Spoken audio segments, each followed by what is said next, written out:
We have on our show today, Dana, Dane Cook, a familiar Different name than my name, D-A-N-E, and I am D-A-N-A for all you fans out there. You put the DNA in D-A-N-A. This one's interesting because his journey, he was the first person to really use social media to create a fan base with a platform called MySpace from the early noughts. MySpace, I like. And then he had so much to talk about because there's so many things going on. He did a ton of movies. He's still doing movies. He's sort of gotten to the place now where he had ups and downs, and he's like, I'm good with everything, and I just want to try to do the stuff I really, really want to do. And he puts his own money into stuff, and it was super interesting to talk to. I didn't know a lot of what he was telling us. Yeah, I mean, he really made the leap pretty quickly to stadiums. You know, people are doing a lot now. You know, arenas. Yeah, he was giant. He was one of the first to go. It was Dice. I remember was big, and then Dice earlier than him, and then he came out new, and he was just like a huge. And he's a very open, real person because he's had some ups and downs. He had some legal issues that he'll address in terms of family members, and it's very, very interesting interview. And he's very he's a smart, clever person. It's kind of similar to the Matt Rife, where good-looking dude comes out, blows up in comedy, and has a big career. And so hear his story. Stick around and listen to this. Here he is, Dane Cook.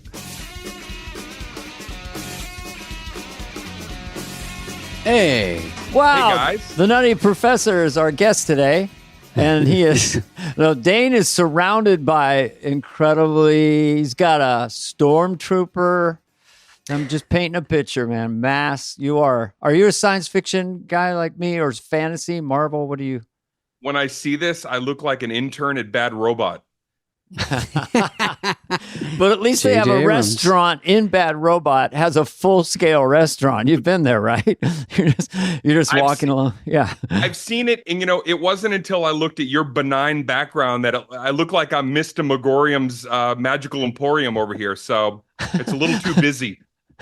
Yeah, well, look at Dane and I is pretty blank, but I'm you in at an least are trying. undisclosed hotel. I'm in a hotel in New York City.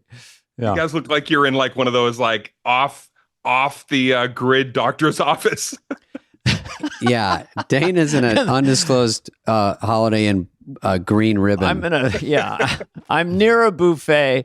It's 10 minutes. It's 10 feet away, but you're not going to see it. But let's cook it up. Dane Cook is our guest. I want to have a phrase. I just thought of it. Let's cook it up. Let's get it cooking. What I'll ask you later. Like, how do we blow up this podcast? I mean, we're doing really well, but I want to know, because you're the master of that, the original. We can start there if you want, or your childhood.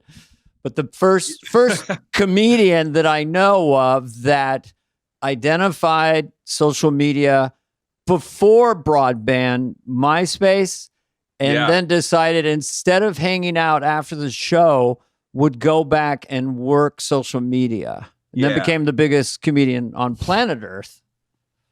So, right. I was a dork, basically. I was a dork that loved comedy.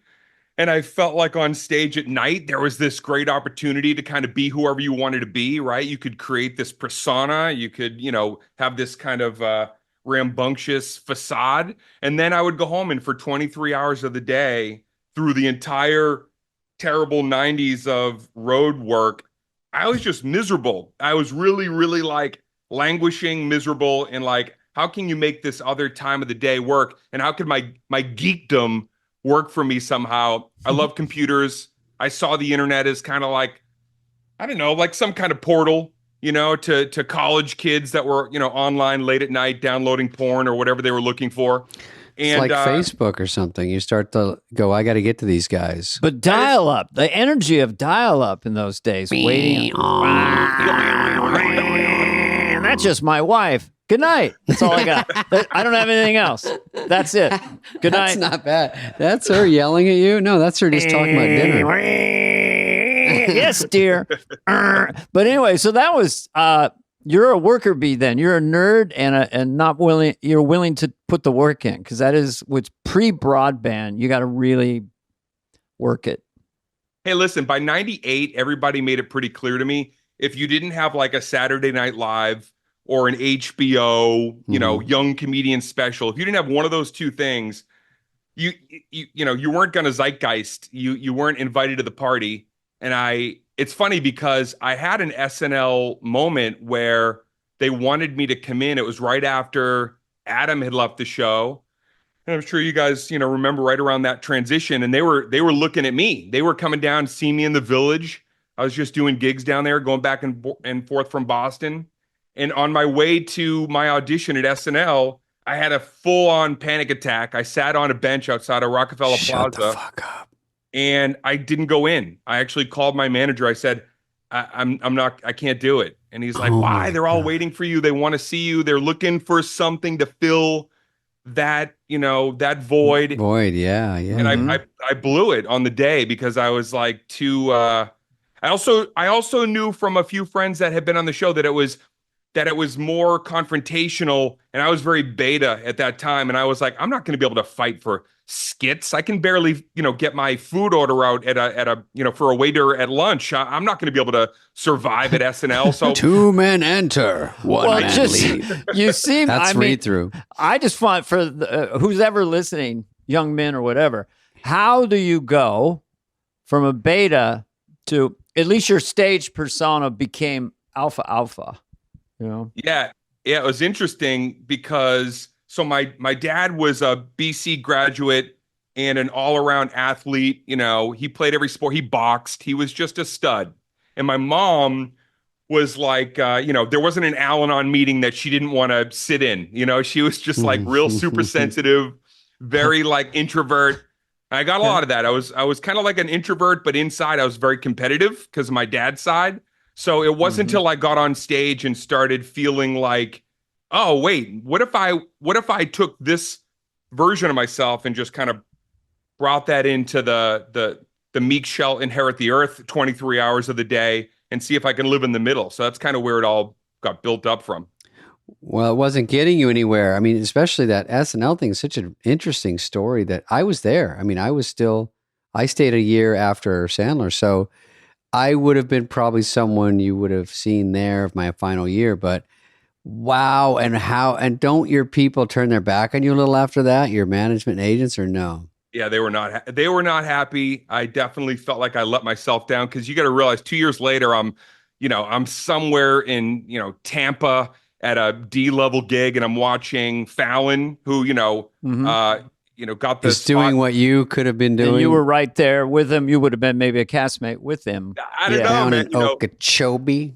Right? I was out there going, oh no.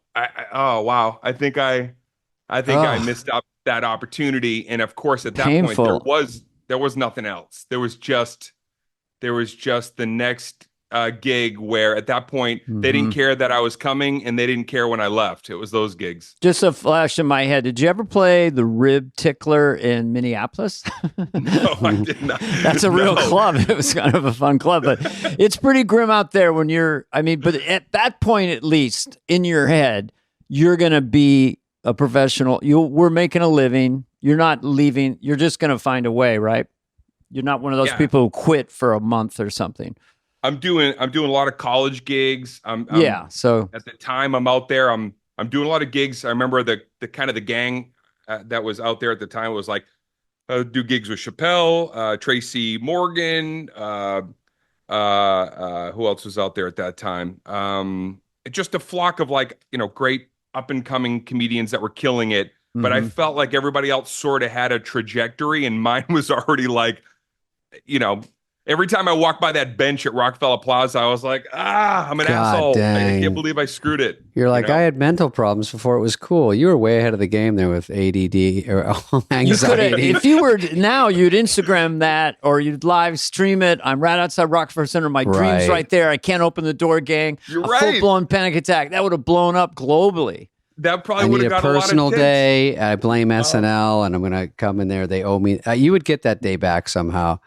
Because it is tricky to do that. I mean, it's hard because I'm sorry. I'm going to be answering all your questions for you. Please. What it is you do that, and now you're going to do rib ticklers and all these gigs, which we've all done, and you're going, where am I?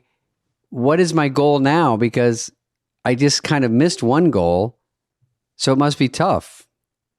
Oh yeah, it definitely was. I mean, it was like I never wanted to stop. You know, I always was like, okay, I guess there's some other avenue, but it wasn't till like the end of the 90s into, you know, MySpace and social media that quite literally, long story short, I was sitting in front of the computer one day. I start posting stuff on MySpace, and I just was putting up clips and talking to fans and really like just nerding out all day, like eating Fruit Loops and just responding to people, Full-time job job. that were, in between classes. And then finally, I remember I saw it go from a few hundred people to like 2,000 followers in like a matter of days. And I was sitting in my office, or I say my office, but I was sitting on a futon, which was also in my kitchen, which was also in a basement. We all had a futon at some point. Right, the dreaded futon is your days. kitchen. Yeah. And then I finally looked, and I was like, "Damn, dude, I just hit 2,000 followers." And I'm serious when I say I'm like, I think this is it. I was like, I think I could build like a little, army through this, and I just didn't let up. For 4 years, I answered everything that anybody sent me. I would send them links and you name it. I was friends with everybody for a while who wrote me. And how big did that first wave get? Where did you get to in 4 years? I mean, this is early social media. 100,000 or it more? Was 7 million followers by the time, MySpace was say defunct. But in that 7 time, million? Holy like shit. 2004, 5? Yes. Yeah. And so what was crazy that's is $1 billion today. It right. Yeah. It really, it's almost like being like, on the Celtics in the 80s and realizing, right, those guys probably only made $40,000 a year versus but I could click one button and sell out, you name at that point, like a field house at a college or even a small arena back in 03, 04. I could click one click and the algorithm just did its job. You just say tickets for sale, going on sale right now. Done. No radio, no good morning, Cincinnati, like nothing. Just click. No Zoo Crew. No Zoo Crew. I'm going to use the word oracle, pioneer. I think young people listening understand maybe the first human being. I don't know who your peers were, but I know in the world of comedy, you started this. So some of the toxicity of social media, I kind of put on you. Yeah. Let's turn this around a little bit. You're a problem. But that's extraordinary. In the meanwhile, I'm just interested in the process of the lane of becoming great, not just good as a stand-up. You know what I mean? Just that work ethic and all that, those reps. Yeah. Well, if you start knowing I can click one button and get everybody's attention, I better be delivering something that's worthy, because if you have that many people walking away from your shitty thing, right, they're going to tell everybody. So yeah, sure. You have to be good. There's no way you're doing those gigs and not having satisfied customers, because it wouldn't last a minute. Of course, everything ebbs and flows, but a great mindset is like I have to kill. And so that means the weaker bits go overboard. I have to kill, and they're all coming to see me, and they're my friends. So I get the pressure. Do. I would be in the Village every night, and I would try to book 6 to upwards of 10 gigs in a night, so I could work. I'd be going Cellar, Boston Comedy Club, the Wah, come up to stand up in New York, come back down to Dangerfields, back over to the Cellar for the midnight show. Just do that circle, man, all night long to try to figure out what works, what's funny. Okay, that's a lesson number 2 for young people listening. It's just work. Wait, what's your demographic here, Dana? When we say young people listening, we're talking 40 anything under 60. 60 to 90, yeah. Most of the demographic is 83. I don't know why. I come from the 80s. We have all you elderly residents at Mediplex Nursing Home in Lexington, listen up. Any aspiring stand-ups who've been in it 35 years or having trouble in their mid-50s landing a paying gig, you're getting truth to power here right now. We are cooking it.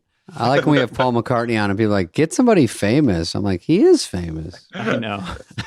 Get somebody from TikTok. It's like, we try to do both, but you know what I mean. You know. We're like old school, the people that actually did something, and I think TikTok is something and all that stuff is something, but we sort of are more old school about it. But listen, we'll take whatever. We're trying to bend a little bit on this.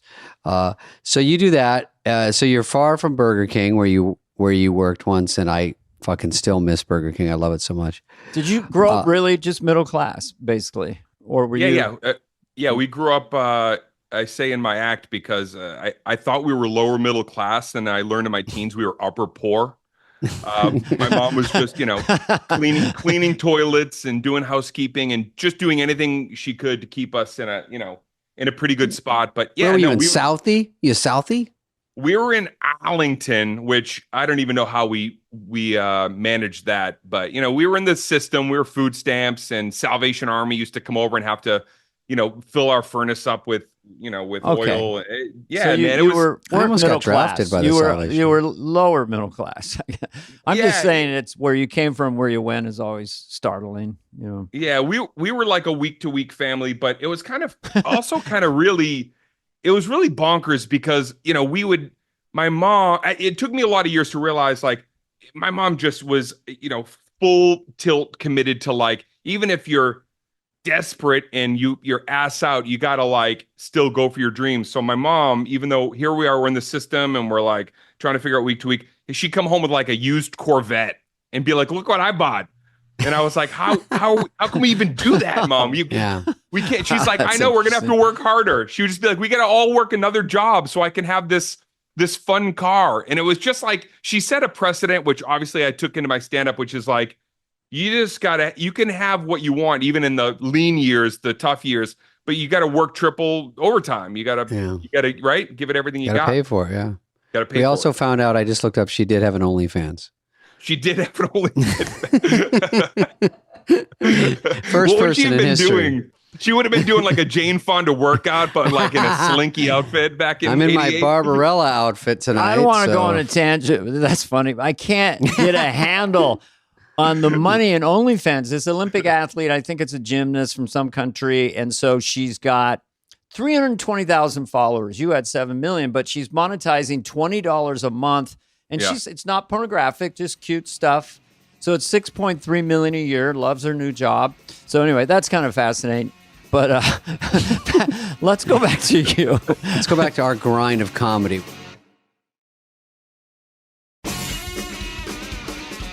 What was the biggest? I mean, Retaliation seemed in 2005 was sort of a super rocket. Yeah. Yeah. That was my second album, and it was kind of funny because when I put the first album out, Comedy Central, who did my record deal, they were like, "The comedy album is dead," so they gave me this great bad deal. Yeah. Where they were like, it's just a calling card, and no one's even. I remember they told me in the meeting, if you move 8,000 units, pre-digital, we'll be shocked. And I was telling them, I got a lot of fans, man. I got colleges all over the country, so I made a great deal with Comedy Central where I was like, okay, if I sell over 100,000, you'll give me like $2.50 per album, and they were like, okay, but if you don't, we keep everything. And I was like, deal. And then Retaliation, I think, sold like, I don't know, 102,000 copies in that first week. And that, oh my God. That was like a big win for me and my fan, because I was like, okay, now I'm putting a little bit of cashola away so I can really live this dream. And they got to listen. That's crazy, because when you can play that like that, where they don't believe in it, and you're like have almost a secret weapon going, wait, do you guys not? I'm trying to let you in on this. That's a shrewd business move. And that went platinum, right? Yeah. Double plat, man. Double plat. But I did it as a double album because I knew I would go gold, or maybe, possibly please platinum. If you have 2 discs in a unit back then, that counted as 2 sales. So I hit that 500,000. It was like my little cheat way in by doing a double comedy album. I could hit that precedent, sooner if I was going to hit it at all. And was that, I'm sorry to interrupt, was that because you did Premium Blend, which is something I hear in a lot of intros to comics, and I did half-hour comedy hour, and then we've all done stand-up spotlight, evening at the Improv. So it's all that kind of stuff. But those can help you blow up a little bit. So did Premium Blend move the needle, or what was really the needle mover other than you're just doing it on the road? Yeah, it was Premium Blends. It was, they had like 3 or 4 of those kind of like, not stand up. That was like early 90s, but those things where they would clipify you. Yeah. And then you would end up interstitials or whatever on their network, or shorties watching shorties and all these kinds of things. But more than anything, I want that. I want to be on that. More than anything, it was like, it didn't occur to me until, I was maybe 26, 27. I was like, oh shit, I'm growing up with a new generation of comedy fans. If I just stay here and expand with these premium blends and stuff, I'm just going to build up that, initial squad of familiarity. Yeah. And I didn't know. I mean, did I know it was going to go to, Madison Square Gardens and all that? No, I hoped it was a dream, but it was definitely like when it started happening, I was like, oh shit, this is gonna be in the never been done before business. Unbelievable. Madison Square Garden is such a benchmark for comedians because it's very rare. I think they said Dice did it before you. Well, it was incredibly rare when Dane did it, because just Dice and then you, right? And that Madison was it. Square Garden. You were the second. And you did 2 shows in one night, or 2 shows back to back? Yeah, I think it was 2 shows. An 8 and a 10. Somehow we managed to 8 and a 10. It's 20,000. It takes 5 hours to load them out and in. But did you do TD Gardens? I'm sure Boston you would have. Oh yeah, that was wanted to do. Dude, that was vicious. So like Spade, it was crazy because Vicious Circle, that was the first arena anything, and HBO, when they were like, all right, we want to give you your moment. What do you want to do? And I was like, I want to see if Marty Kullner, who I was a fan of and I knew had directed Carlin's first special, 1978 On Location, Carlin in the Round. And so I went and pitched HBO. Could I meet with Marty, and could we do it in the round? And we could do it at Boston Garden, because that's my New England affiliate. All my fans from now 15 years, they somehow agreed to pay for that and do it. And that was the first arena that I ever played, was that Vicious Circle show. That was the first night I ever played an arena in the round like that. Wow. And I watched that. When it first came out, and I was like, damn. Yeah. This guy, who is this guy? I mean, the commitment. There's the bit, is it the one where you do breaking and entering? And if someone asked me to ask you this question, is that a true story? Where you just say to your friends, let's break and enter somewhere tonight? Or was it an embellishment of a true story? Yeah, no, it was cobbled together from 2 or 3 different times, where what we would do is there was always like construction sites and new homes being built around where we were. So we'd sneak through the woods, and then we would B&E. We'd get into these places and, whatever. Just like, literally just like hang out in these abandoned or being built homes. And years later, I remember in like junior high school, in my first notebook of like possible ideas for sketches, I was like, I got to do something with the B&E, and so that ended up in there. You have something in common with David in that you don't lean on it. Neither does David, but you both will use sound effects, and you did a lot in that particular bit, sneaking in, opening the door, all that stuff, which is a very effective thing to paint a picture. Just texture. It's great. I do it. Yeah. Everyone does it. It's great. Yeah, you're painting these verbal pictures, and you're trying to use as many, anything. Johnny Carson once said, you use everything as a comedian. You use everything. Something you did when you were 8, you use every element in stand-up. And I guess, that's what we try to do. If you don't have when you go on SNL or stand-up, there's singing, there's playing instruments, all help in stand-up. You know what I mean? If you can put that into a bit, it helps. Yeah. Some noise helps. Anything, also jokes, also the verbal. It's all combined. You're like, fuck, this is a highly competitive business. If I have one thing I can do, use it to help a bit. That'll use it. Is that right? When you did SNL, because you hosted twice, is that in 2 years? I forget what someone told me. It was like the end of one season, and I think I'm either back-to-back host, because I opened the next season. It was like I ended a season, then maybe it was one, and then it was like almost like within 3 episodes I hosted twice. Shit, get more famous. My God. I knew it. I mean, that's rare. This year, Nate did it last year as a comedian, Nate Bargatze.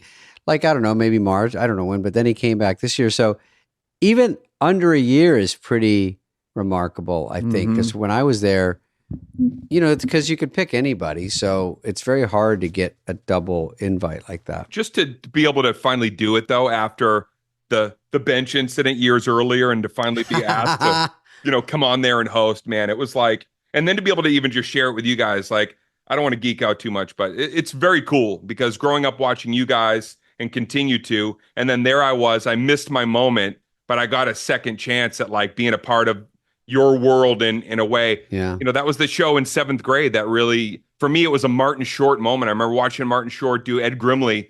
And I think that night, that episode with, all of you guys and all the shenanigans, I was like, I think I kind of belong around these people. I think that's where I got to go. Definitely. How'd you get past the bench?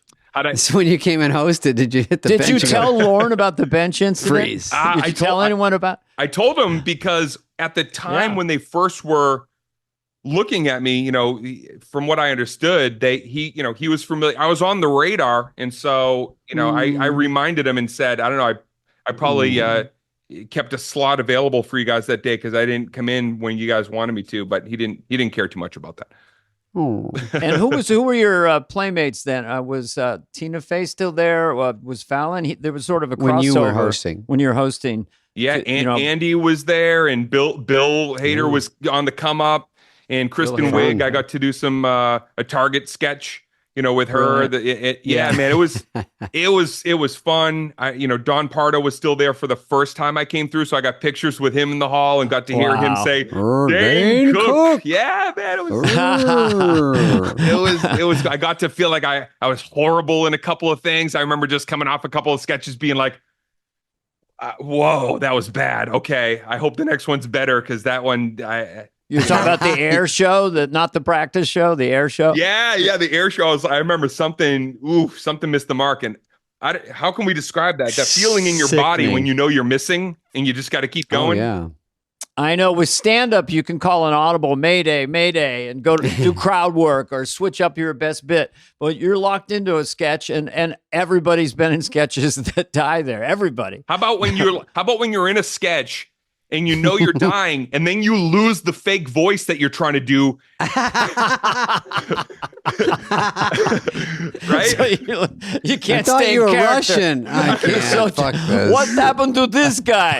Hey, what am I doing here? Where do we go? Funny. Yeah. Terrifying. It's like, you're closing. I was on the road and you got like a 6-minute closer and you needed to get to your time. You start it, they're not buying it. And you're like, I think I have to do this whole fucking bit because I have nothing left and I've got to do this. And now I'm locked in and you're scrambling for a way out. That's a sketch. And everyone else is relying on you. Eyes are darting. You're like, oh, this is. When you have your ender, what you think is your ender to a 5-minute bit and it gets nothing. So da and just like crickets. Dana, I remember times I'd be on the road. The opening bit would miss so bad. I'd go to my ender second. Oh, you closer was second? Closer second. And if that shit the bed, I was like, what do I do for the next 35 minutes? Holy fucking shit. I was thinking the other day, have you ever done this? We always talk about when you're a stand-up and you're bombing and there's something really rewarding about you slowly get them back. It happens sometimes on corporate gigs. You're not really paying attention. But then you slowly, by the end, you're getting them and it's really fun.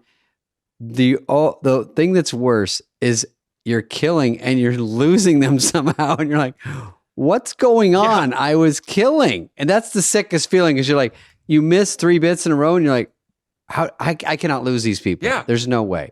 So weird. And it happens. Especially a big room. Richard Pryor what'd I do? You want to stop and be like, honestly, I sincerely, what did I do? Where did you guys exactly. lose I thought we were a bit friends. Wrong, or I sometimes go, guys, you were the ones that laughed at the dog joke. Where are you? And they're like, that was funny. This stuff sucks. I'm like, but Richard Pryor said, don't reflect the energy of the audience. If they're going down, then you just get louder. You just never sort of start to get into their rhythm. And, and I don't see Dane doing that, but I did a gig with, it was me, Bill Burr, Patrice O'Neill, a few guys. It was like dinner theater gig, 95. And a guy, you hear the utensils rattling, people are eating. Sure. All you hear is like, the Sea people bass getting being chewed. right, glasses being refilled with way too much ice. You're like, do you need that much ice in your water? Really? You need Arctic level ice right now? And Everything and, noisy. and Bill Burr's on stage, and Bill, whatever, he's trying to wrangle him, and a guy in the very back who wasn't having it threw a buttered biscuit through the air, and the buttered biscuit hit butter side up and just stuck to Burr's head right here. Like a buttered biscuit unicorn, Bill Burr. And it's stuck? It's stuck right here. To hit. I'm getting hit with a fucking biscuit over here. What's with biscuits? I got a biscuit, dude, stuck in my head, dude. He's listening right now going, fuck you guys. Hi, Bill.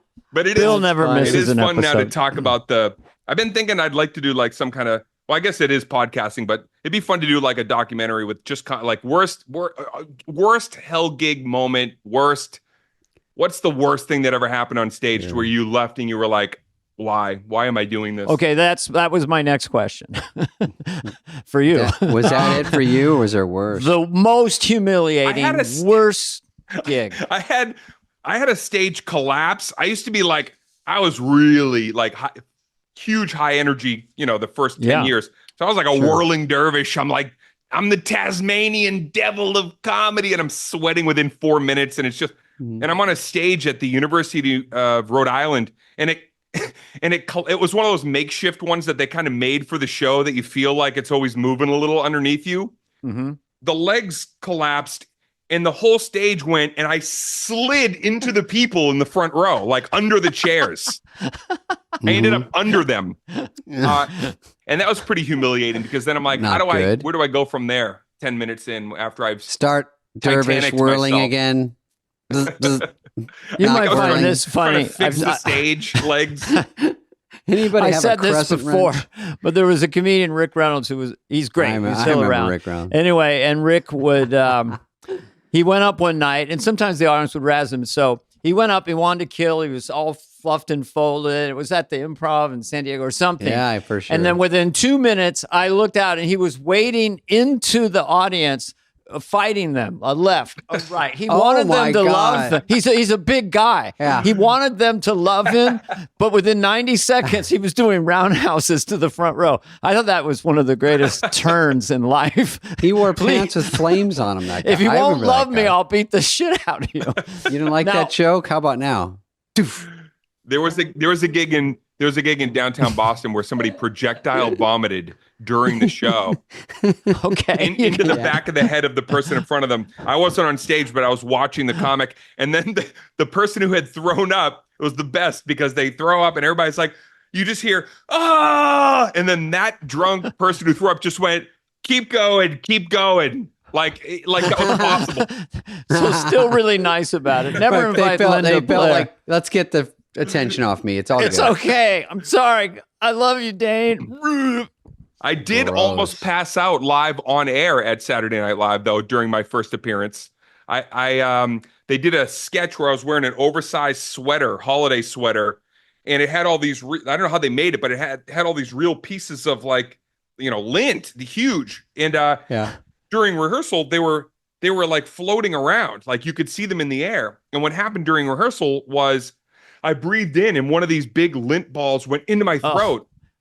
And suddenly, if you ever got like a thing of cotton in your throat, I couldn't fucking breathe. Oh my God. I was terrified, because I was like, and I'm trying to, get it out.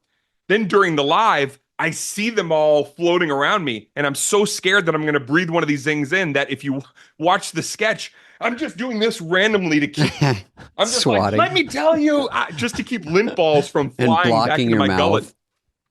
Trying to do your German accent for the sketch. That is one thing about comedy and Saturday Night Live in particular. Like, I was doing a club once, and I just bit my tongue, and I'm just bleeding. And now Dana Flarfo, stuff like that, or you're a Charlie horse, or you slam your eyelash shin. and eye. There's so many things you feel. And then you got to go up there in pain. I mean, you have to take a dump right when they're introducing you. They're like, giant boner. Yeah, I always have a boner.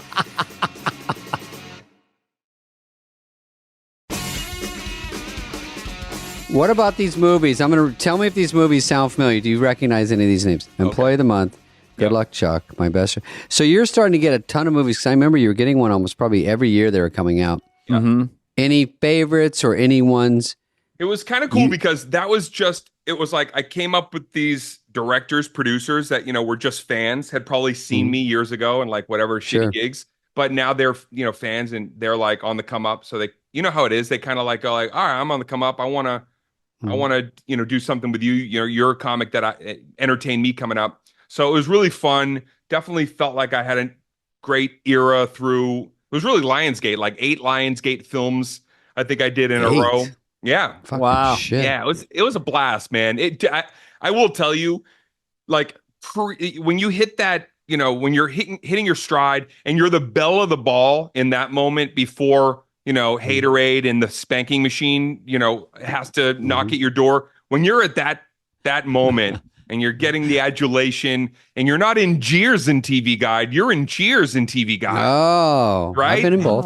It's awesome, man. Right. It was a good run. I had a good Cheers run. and jeers is so fucking Cheers and funny. cheers. Well, who was your favorite director or favorite co-star? You had And Dak favorite Shepard Jessica. in there. Which Jessica? Kate Hudson. Oh man. Who's hotter, Kate Hudson or Jessica? Jessica Alba. I or got Jessica to work with all the Simpson? Jessicas. I think working with Kevin Costner on a drama I did called Mr. Brooks. Yes, I saw that movie. You Loved were great it. in that. The time of my life. I got to work Costner's a with stud. I got to work with Diane Weiss, John Mahoney, and a great gang of people on Dan in Real Life. Steve Carell led that movie. Saw that too. I got to do like comedy stuff that was just like my version of Vacation or my version of the comedies of Stripes. And then I got to do some stuff that was ancillary, but to me just as rewarding because it was so like different. It was just stuff that was different from comedy. So it was cool. Yeah. Of course. Who has that? I mean, so just pause for a second in your existence. So you're doing these films, you've got all these specials and albums and millions, and you're getting really wealthy and really famous. Did it go to? I mean, how did you respond to that? Just work harder? Were you kind of numb to it, or were you sort of? What do you? Yeah, it was like all I ever wanted to do is take what I earned and put it back into creativity. So I didn't have like. I was just a jeans and t-shirt guy. I wasn't living, I leased my car. I wasn't doing anything that was, Okay. You know what I mean? I wasn't trying to like live this, lavish lifestyle. I just really wanted to go, okay, if I can take this money and make the stuff that I want to make with my gang coming up. But unfortunately things sometimes get in the way. I've just finished a 2-year documentary where I can't talk too much about it, but basically I had to put my own brother in prison in 2009 because pretty much the life savings that I had up until then, he had stolen. Him and his wife were basically like behind the scenes taking everything that I'd earned, all those movies, all those arena shows, and they were God damn. they were investing it for me in terrible investments. And that threw off my plan a little bit because that went from me being able to self-finance and kind of sustain outside of Hollywood. Oh, you're right. And I'm back on the road. Right. You could. So put you together a literally movie. went back to essentially zero. I mean, I'm saying you didn't have $10 in your pocket, but basically millions and millions of dollars goes missing, and you can't get it back. And I know you have a documentary, but gone. I mean that millions of dollars gone. The doc will come out next year, and basically what I'm sharing in the doc is not only like what that year of court cases was like going up against my brother, but it was really like how can I'm coming off of the I'm no longer on that trajectory. In fact, for that era it was a pretty good run. So now I'm coming down the other side. Things are cooling, and we're just hitting 2009. We're going to hit this terrible economy, housing crisis, and I now have a decision to make. I could take the little bit of money that I have remaining, and I can invest it in renting arenas myself because no promoter in that era wanted to front because of the economy. So I spent a year taking anything I had and renting I was renting arenas like they were Elks Lodges. I was calling arenas. Can I rent it on a Tuesday? How much? 60 grand?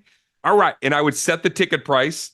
And then my goal was at the end of that year, I want to be able to recoup what he took. So when I see him in court, I'm not looking at him like feeling like I'm under his thumb still. So that was a wild Wow. couple of years, man, because I went from rags, riches, rags, and then I had to figure out a way to kind of have my own little Rocky 2 moment.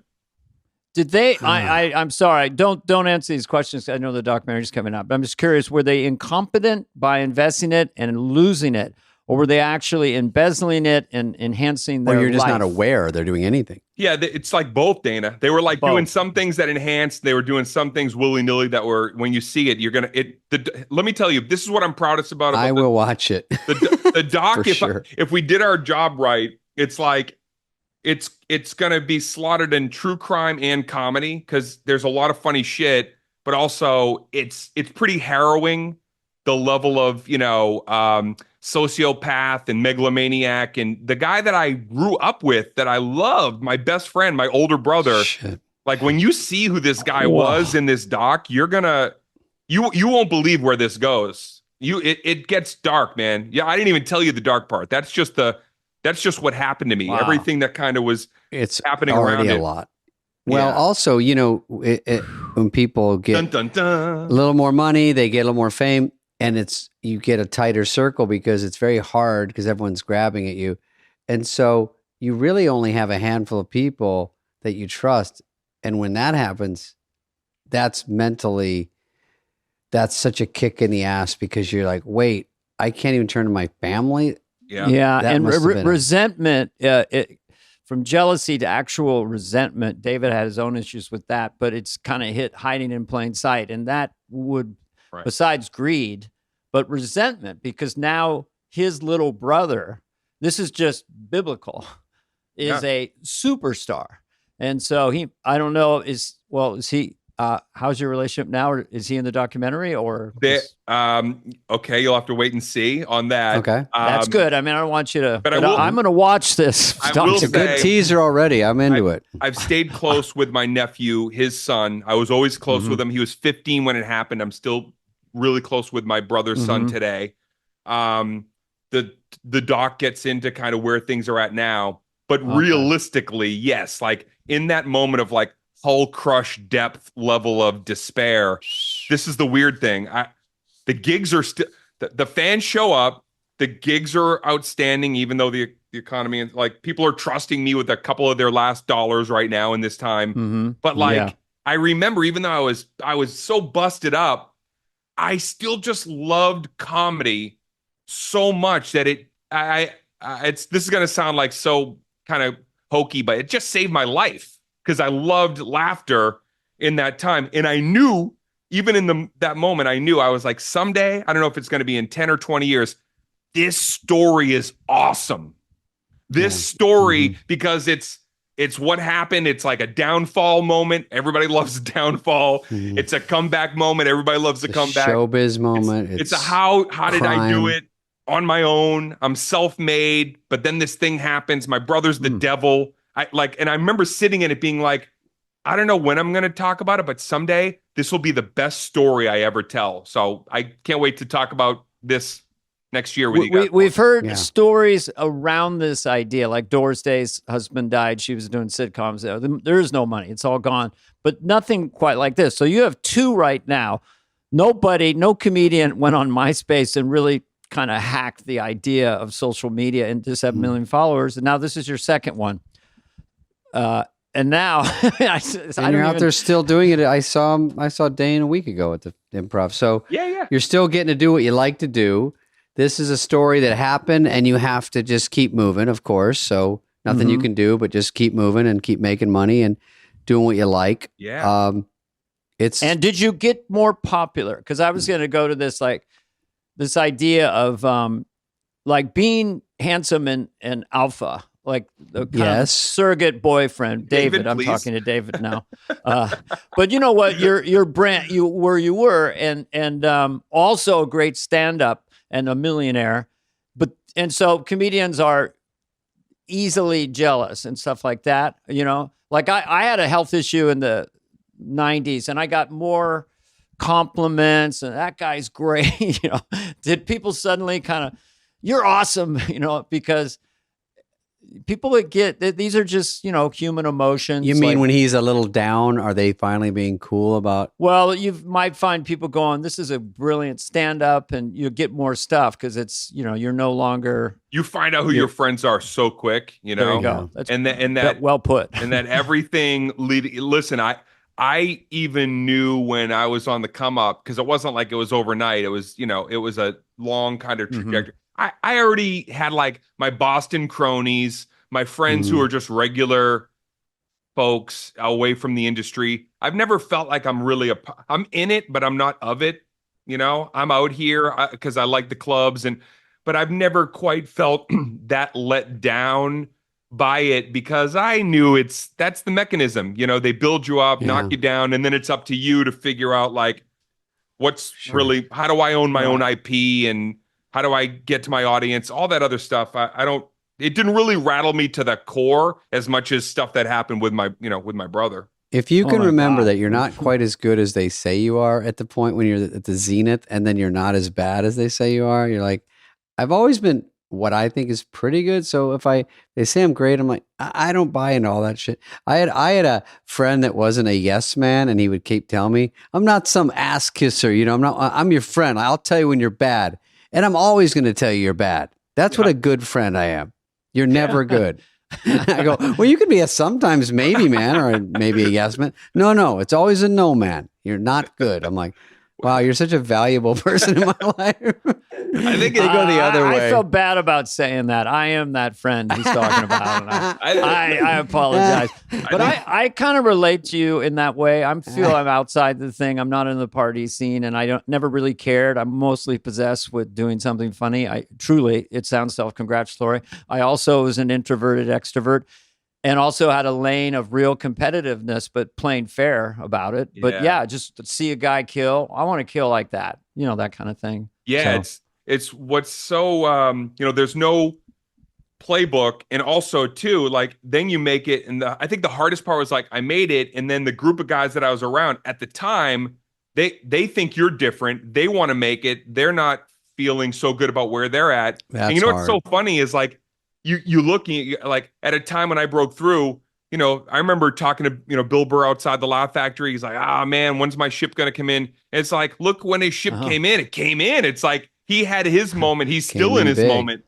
And you go like, you don't know, man, you got to hang in there. You just got to keep duking it out. And you hope that on the other side of it, you just have great people around you that will give you shit when you have a great moment, and will talk you up when like you realistically need a little bit of help.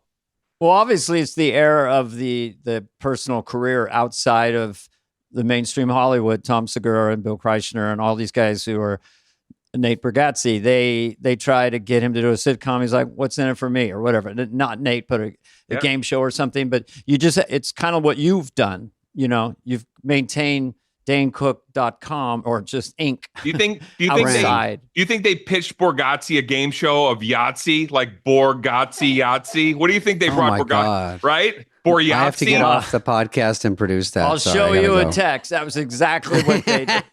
I'll show you the text. I think Nate is doing a game show. Is not a bad idea. It's funny. I don't remember. They were pitching him something, but he already is Nate Bargatze Inc. You get to be a brand. He's like a clean brand, which is very rare. So I think that will keep working for him. The game show they pitched, they pitched me, they tried to get me in the game show at the time. And I think it was called Mr. Whiz. I think it was going to be the name of the game show. Oh.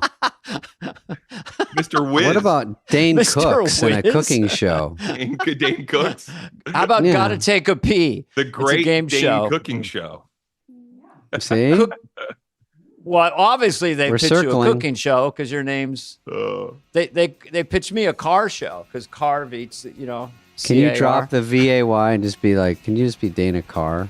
It'll help the show.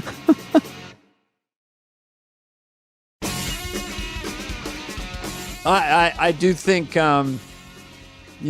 just it's an interesting, emotionally violent ride because I'm doing some visits on SNL right now and seeing the young people with big eyes, trying to break, and they're on Saturday Night Live. You crushed it. That was awesome, man.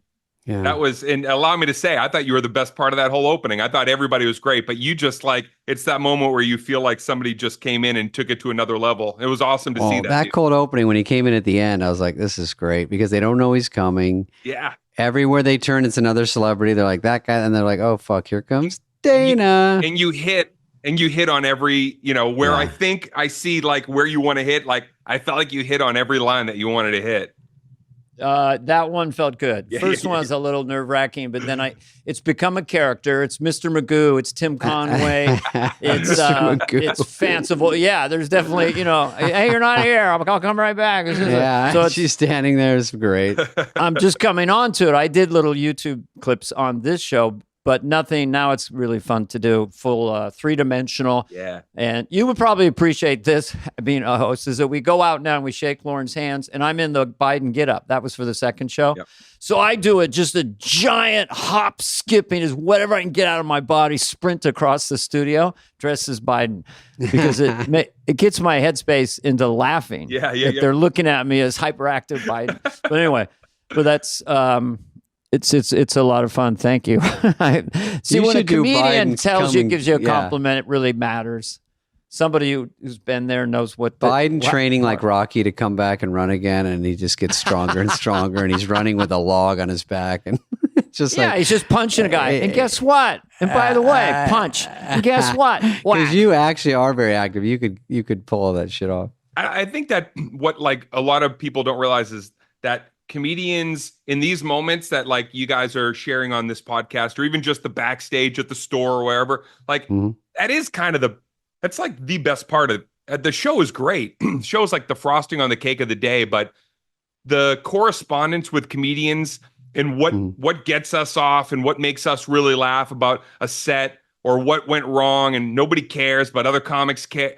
Yeah. Like that minutia. I'll tell you a quick thing about like Jerry Lewis. Jerry Lewis was I became friends with Jerry Lewis in the last 8 years of his life. He was my mentor. He was a really good guy to me. He definitely in that dark moment coming out of like my brother, the industry kind of doesn't care about me at that point. My moment's over. I'm coming off of this, terrible.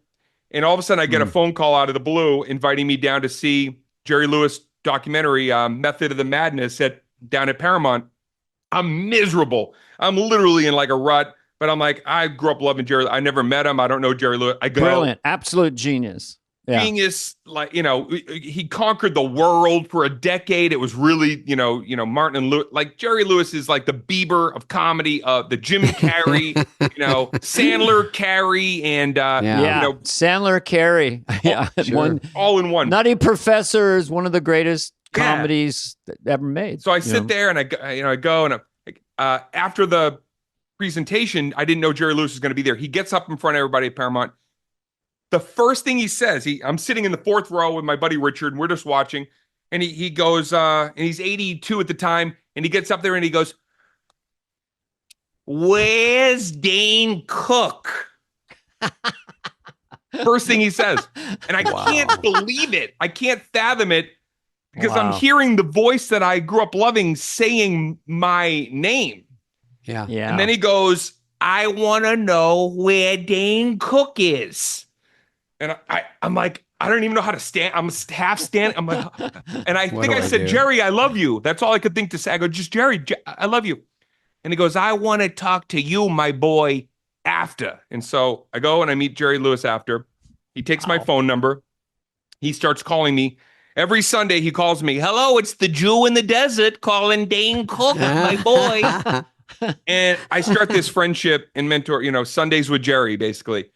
But I would go on the road with him because he's still touring, 85, 86, 87. And I promise I'm getting to a point with this story, which is about like... No, I'm loving every second of this story. so I'm seeing just everything about Jerry. I'm seeing him perform. And every night Jerry would do a thing where at the end of his performance, he'd do the typewriter and he's doing... Oh, yeah. I love it. He's just doing this for like a fucking hour. The pantomime. Yeah. It's mental. Yeah, but after that, he would do a Q&A. He'd do a Q&A. And the Q&A was always 40 minutes. And he'd sit in his chair. And and you could go up to the mic, ask Jerry Lewis a question.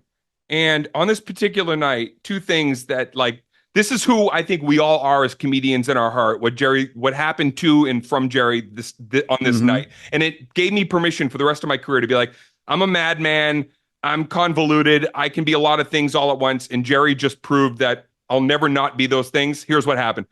So he's up there, he finishes all the stuff, and first a woman comes up and she goes, she's so excited to speak to Jerry Lewis, and he's he's got all these, spine problems at this point. His hands from doing the typewriter for so many years are just like little T-Rex hands, Yeah.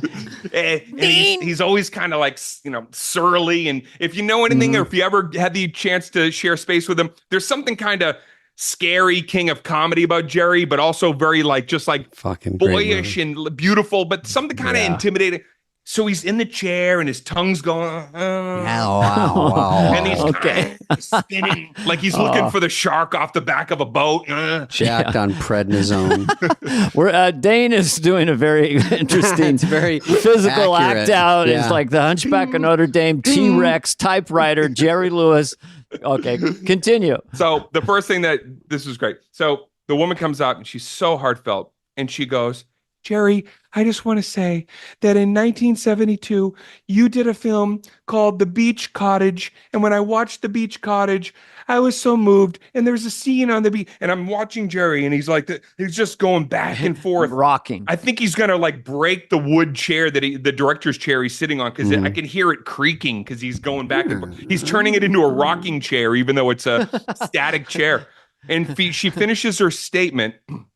And Jerry goes like this. She goes, can you speak to anything about that experience in this film that it moved me? It really enhanced my young life. Please, anything you remember about the film. And Jerry goes like this. He goes, that movie sucked and I sucked in it. Her dreams are crushed. Mortified. She's literally backs away from. Wow. Oh my God. So this moment happens, and then all of a sudden the liaison, who after 40 minutes comes out, and we're 23 minutes in or whatever, and says, ladies and gentlemen, one more time for Mr. Jerry Lewis. And Jerry looks at this person, and then Jerry is taken off stage.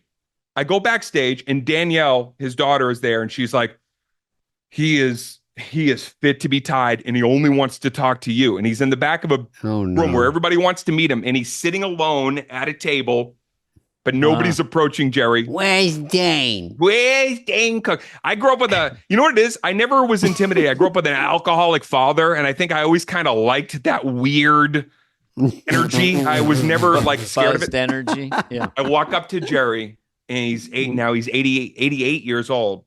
And I'll never forget this, man. He just looked at me and he grabbed me really tight by the arm and he goes, I had 15 more minutes. They lit me early. And he was so upset that he didn't get to finish his time. I go, I think your career is going to be fine, Jerry. You've conquered the world. You've done everything. And he just wanted 15 more minutes of Q&A and he was robbed of it. And it was got the light early. Yeah. Was that a mistake or did they just want him off? I don't know, but he was so livid. And it was it was a gift, because I'm when we're talking and we're in these moments, and for people listening, to me, it was just we're all such unique creatures, comedians, and we all have permission to spin as much as we want, as long as we get those little nuggets of comedy, gold when we're on stage. Yeah, getting off early would be also. God, the other night I was. This is not as good as that story. Of course, it sucks. That was great. That's a good one. But I had a corporate gig. I think I told Dana. And they go, we have a countdown clock out there for you. You do 45, and I was like, okay. And that's kind of the typical corporate. It used to be an hour, but 45 is, believe me, enough. So. It's always the end of their day. Dana and I always laugh. Oh about no, this. they get up at 6, and you could be a surprise. And they're starting to leave. And they're like, oh, this guy. So they're usually pretty good. But anyway, so it's 45, and these things are this one was 11,000 people, and they got stopwatches, headsets backstage. All right, they're gonna get her off. You're almost on. You have 90 seconds to get up. So they push me out there, and I'm getting my bearings, and I dart down to the clock, and it goes 59:58. I'm like, wait, is an hour? And then it's going down, and I'm like, I thought it was counting up, and then I go, am I supposed to do 45? And you can't ask anyone now. I go, do they want an hour? Because it's a different set. Like I have to change. Yeah. And then I go, I'm sticking to my 45. And it's not going 1 to 45. So now it's at like 28. I'm like, you're going to 15. 28 then, right? is supposed to be, what would it, because, I'm glancing over between my bit about falling out a window and my hilarious, I don't want to give the whole act away, but, I love that window bit. So, you're just going, I don't want to do this math. Am I even close to being done? I don't know. Anyway. Well, I'll give it the best thing you can hear at a corporate date. The CEO had a little too much to drink and he went over. I'm supposed to do an hour. Could you do 35? I'm so sorry. I'm so sorry. Are you okay with that? And then you fake like you're mad. I don't know. Maybe they could sweeten the pot. I'm sweeten the pot. It should be a little fee couple on that more one. carrot sticks in my green room. You don't live in an artist. I'll tell you what. I'll land the plane at 28 minutes. How about that? Is that I'll go even shorter. Yeah, fuck yeah. Because you've been great. Do you mind if the CEO meets you for one photo? I'm like, I always hear a lot of comics won't do this. I go, who the fuck is saying no? They paid you. You're there. Like, oh, can you take a picture of this daughter? No, that's not my deal. I'm like, yeah, get her back here. Get anyone back here. I don't care. Does it cut into your time if we did this raffle? It's 10 minutes. Like, please, I'll open with a raffle. Like, please, yes, let's make a raffle. It's for hungry children. And would you mind staying on stage and picking the raffle? It really would help. No. Do we have to call your agent?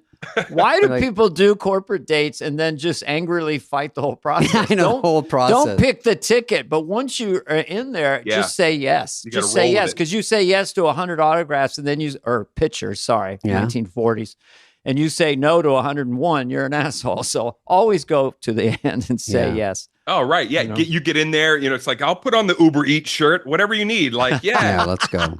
I'll wear an apron. The CEO can get me in a headlock as church lady. We did a contest to see who one of our employees of the month can kick you in the nuts. Is that fine? I'm like, get her up here. Anyway, Dane, thank you for talking to us. Anything else, Dane? This guy's got a very interesting life. Tour. I just wanted the tour is on now. For the rest of the year. Okay. Here we go. So you got a tour. Fresh new flavor tour. DaneCook.com, and you're going out for a few months, and you're going all over the place. Yeah, fresh new flavor tour the rest of the year. All beautiful theaters only. So we've been at the Beacon. We did the Chicago Theater, Fox Theater coming up. Beautiful theaters across the country, and then Gritty and Pink is my new special, and that'll be out in the spring. No, I like that. Gritty and Pink. What a cool name. David's doing a special. We'll just end with this. Have you picked a name yet, or you're waiting? No, I'm waiting because I realize Dane's obviously good at names. I love what would names, David's Spade. special? If you need help, I know. Let's brainstorm because I have a couple, and then I go, I'll wait because you know what? You don't have to name it the day you shoot it. So I'm lucky because it's a week away. I can wait till it's getting closer. Yeah, but. Rackham is not going to do it because David loves to say that. Say Rackham the way you do it. Oh, if there's a joke, you do a joke on someone. You go, "Hey, Dana, I saw you, and you were with your mom." Rackham. It really puts people they're in their place. They have nothing to do. They can't. It's such a funny observation of the alpha of saying Rackham after you've cleared the. It's Jackie Gleason and Paul Newman. Rackham. Minnesota Fats. Put that 8 ball in. Rackham. Hey, before you guys disconnect me, I got to say this sincerely because we've always sort of traveled in different circles, and I know David, we've been on same stages, but this really, even though I approached David, I said, I hope if at some point, if you guys ever need a guest to fill in, you have a dropout. It just meant a lot for me to be able to come on here and say, like, you guys have brought me a lot of entertainment, and you guys also have been cool to work alongside, even though we maybe didn't always end up in the same backstage. So I appreciate you guys. Well, I was always a fan, and this podcast, your energy, the stories, you made our job really easy. Very entertaining. It was great. People are going to like it, and I just had a great fun hour. So thanks, bud. Yeah, and, that's awesome. I'll see you backstage. Good luck out there.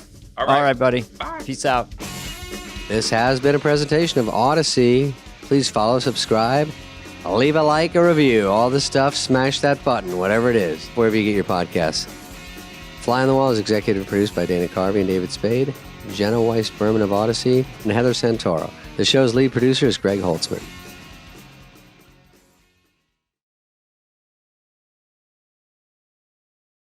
You go ahead. Start this off. Who's our guest? Ego Nwodim. And she is a lovely young lady on SNL, I think 6 years in. Really great chat with her. And this is the deepest dive we've done on one sketch.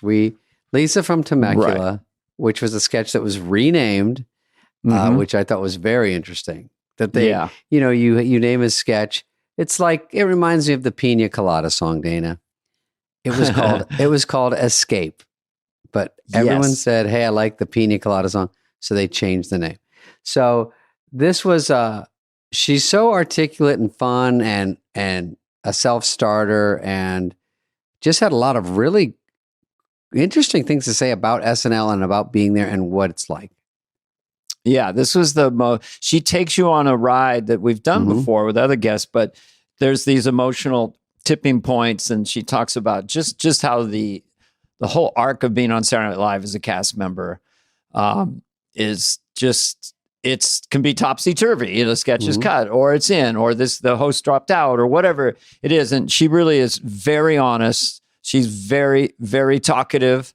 And we do orientate the episode like David, right? David said, Lisa from Temecula, a character she played in a restaurant scene with Pedro Pascal, I think, and did a steak night. And it was physical, it was funny.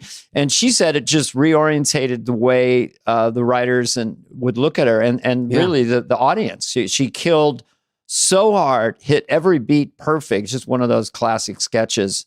And it's like it's honestly like having a hit movie come out. And then you're like a good actor, and then someone has a hit movie, and then now they're getting the good scripts. It's just the way showbiz is. So she does a sketch that blows up, goes a little bit viral, and then suddenly they're like, you know what? She'd be good in this. And that it really like woke her up and gave her new energy for being on a show that's just a tough beating sometimes. Yeah. And because there's a larger cast, even if you've been on 6 years, there still is this dance with the audience where they discover you and they see you in something. Oh, they like that. And then maybe you're not in things that give you that platform. And then I like that. And I like that. And you're showing a different angle that you have. And they're like, oh, she can play that also. Oh, let's make her play that, Yeah. And then it builds on itself. And then the best place you can get to is where the audience just sort of is already ready to laugh, like with Kenan Thompson, they're just ready to laugh with Kenan. He hits every line. But I think that she's still, I just say, I think she's kind of popping. I'm just, there's a subtlety of confidence where you're like, say you're 70% confident or 80%. And if you can get to 90, 95, it's a whole other thing. The audience senses it. Then everybody's having fun. And that's where she's at. And she's really an affectionate person. She hugs everybody. She's very sweet. Yep. She looks like a lot of fun. And I know you're doing the show with her now, which is great to be around everybody that's been on the show. So here she is. Ego. Wow. Hi. I know you know Dana. I do know Dana. Oh, yeah. We know each other. We know each other. Yeah.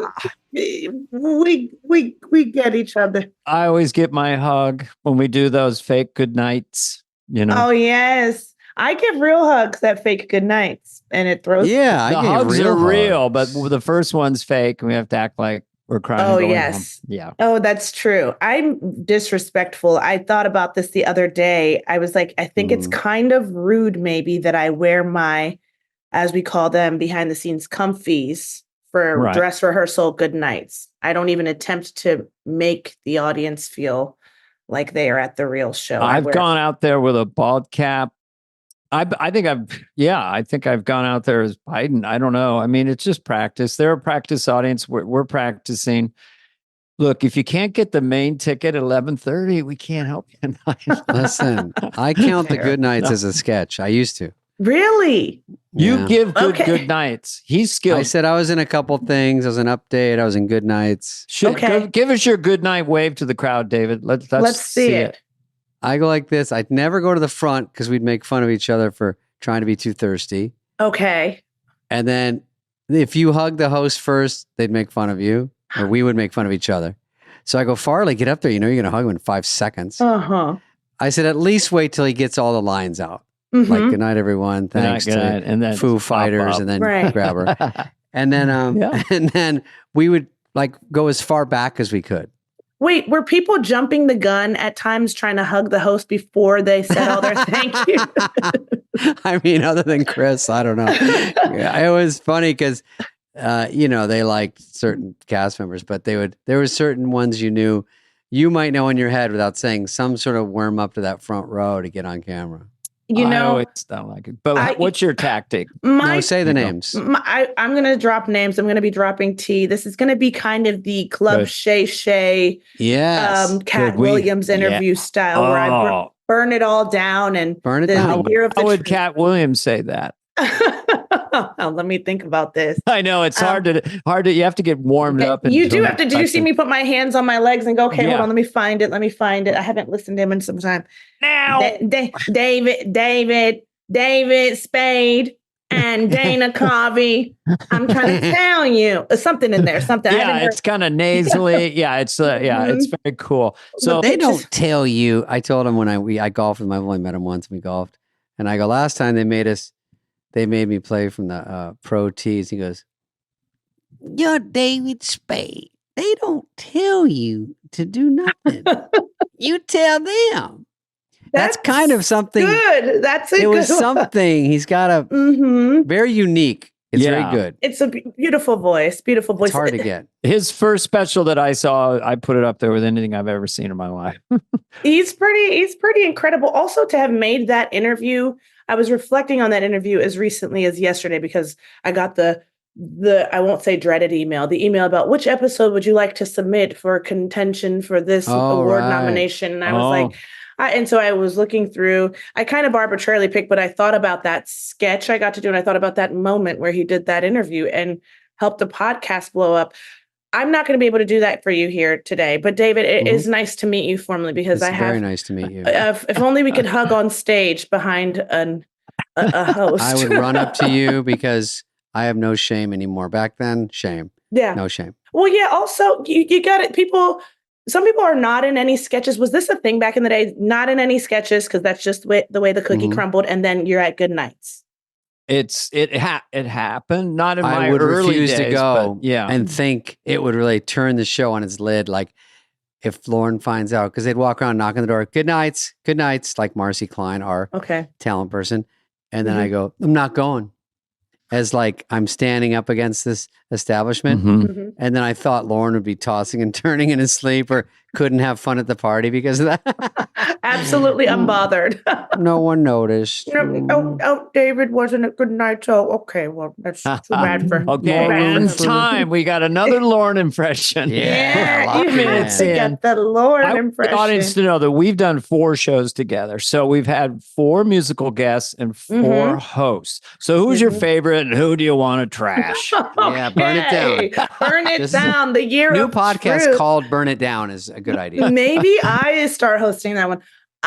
All the hosts have been absolutely lovely this season. I will say this. Stand out to me. No, I know. Honestly, stand out. Honestly, fuck off to me for real. But stand out. What I will say is stand out to me because I feel like we were having a mutual love fest between the two of us. Ariana Grande. We were having a I love you, you love me. We're a happy family vibe going on between us. And so I'm going to go, just unreal, could do anything and then was really kind because, sometimes people aren't kind. We've learned, right? But she was kind, talented, all the things you want her to be, had range, was down to play. And I always say the hosts who are before having range, that's great. And I love that. And of course, that's helpful. I think being willing to play and look stupid and kind of just go with the flow and see where this thing takes you.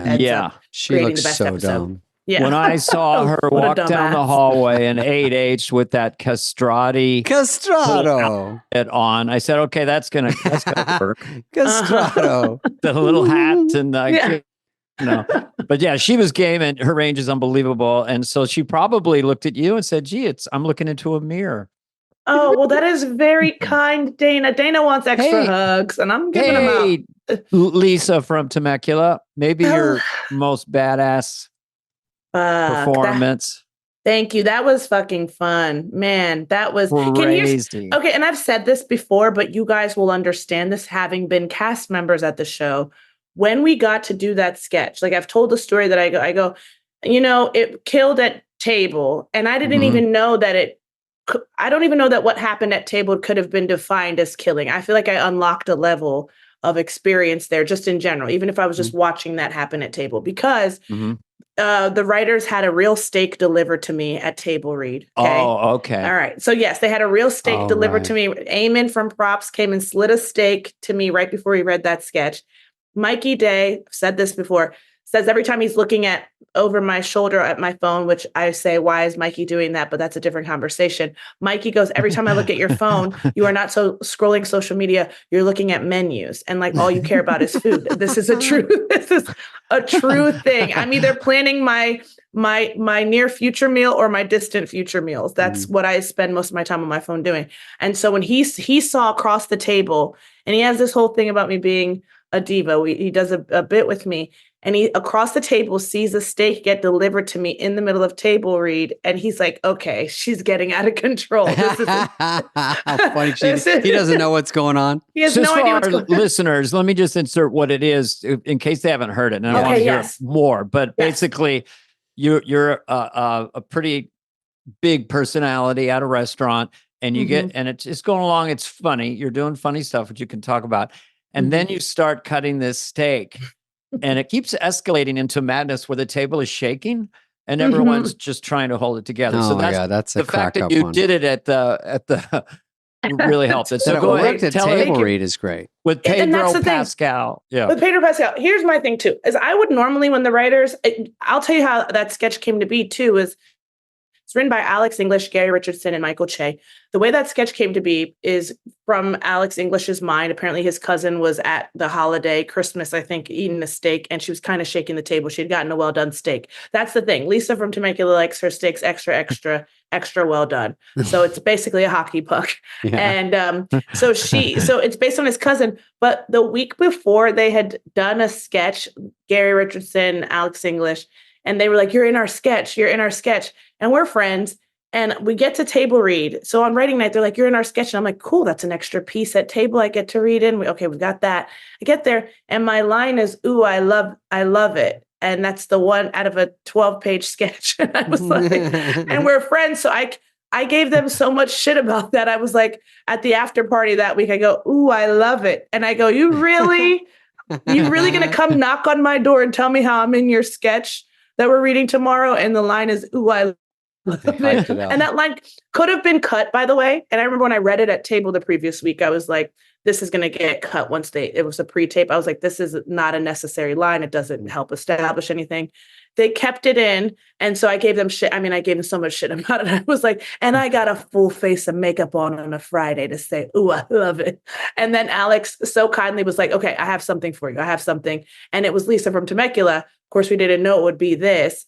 But normally I would have said to the writers, and this is my problem, I would have been like, yeah, but where does it go from there? Like, so she orders a well-done steak, the table's shaking, and sort of then what? But I was hands-off approach on this one. Because you wasted all your bitching the week before. Yes, exactly. You understand. I was like, I think I'm out of bitching coins. Genuinely, I'm like, I'm out of bitching coins, so I'm going to have to just go, thank you, we'll see. So I got to table, they have this steak delivered to me, and then the table read, Dana, you've seen the most recent one. It's now happening in 8H as opposed to on the 17th floor. I didn't know that until last week. Yeah.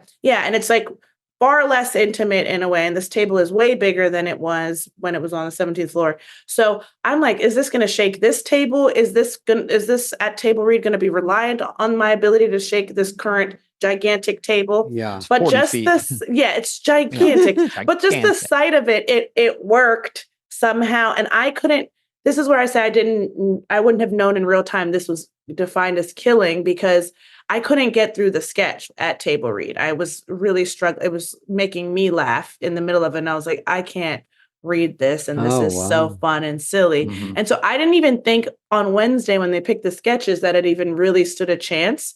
I wasn't worried in one way or the other. I was like, well, that was fucking fun, but I didn't think it was going to get picked. And then it got picked. And then Lauren asked us to rename it because it was just birthday dinner originally.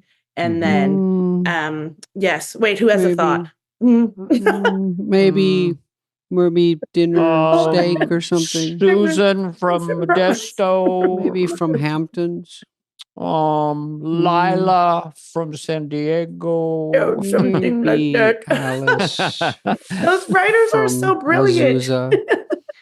Well, does he want to name something more about the steak so they know what the fuck sketch we're talking I think about? he wanted it. He was like, he suspected. So on Friday, he calls me into his office and I'm thinking, and I'm feeling a little anxious about this sketch all week. And people are like, it's really funny. And for me also, I will say, I don't know how you guys feel about this.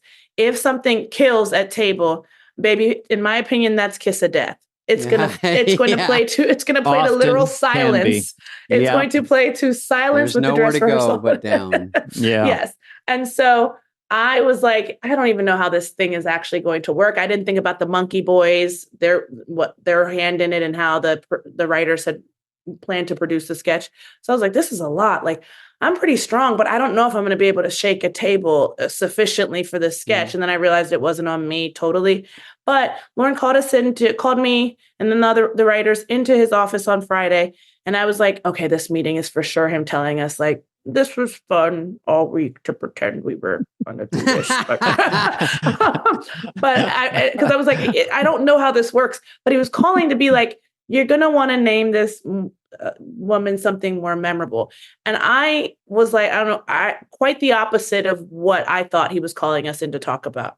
He was sort of like, people are going to want to see this character again. And then I'm like, well, now this feels like a different kind of pressure. And Alex and Gary came up with Lisa from Temecula.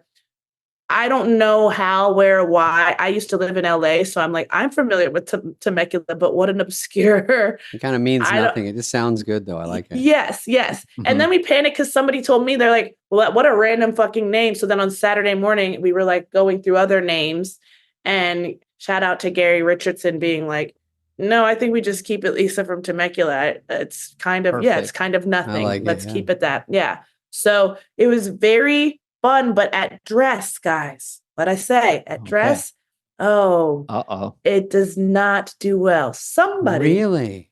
No. And all week, people in hair department be going, I don't laugh at anything. And honestly, with sound off, watching the monitor in the hair room, we're dying. And I go, it's too much pressure. I don't want the compliments. In fact, at a certain point, I'm like, it's all kiss of death, a bad omen. Yeah. People building it up, too much pressure. Lauren wants us to get in your head. This is the best sketch in history. No, that's really good to mention that on this podcast, because that hasn't been talked about. Of like, you're going to crush. Please don't say that. Please do not say that. We had one this week on the show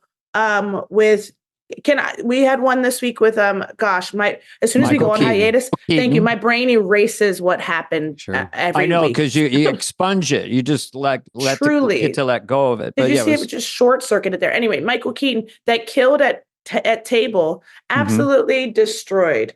And there are weeks where things are like, that was really good at table and that was really fun. And there's moments where I'm using the word killed. So something killed at table with Keaton. Then got to dress rehearsal and I go, oh, it's crazy. It's really not working the same. And it went from like top of show to kind of down there, a more regular slot, if you will. Rivaling 10 to 1, not quite. But anyway, we do this at dress rehearsal. It feels like a lot of pressure. The table's not shaking because somebody told the monkey boy to not shake it as much. We did the run through, right? Dry run. And I was like, great, this feels a little chaotic, but kind of fun. I think it'll all come together.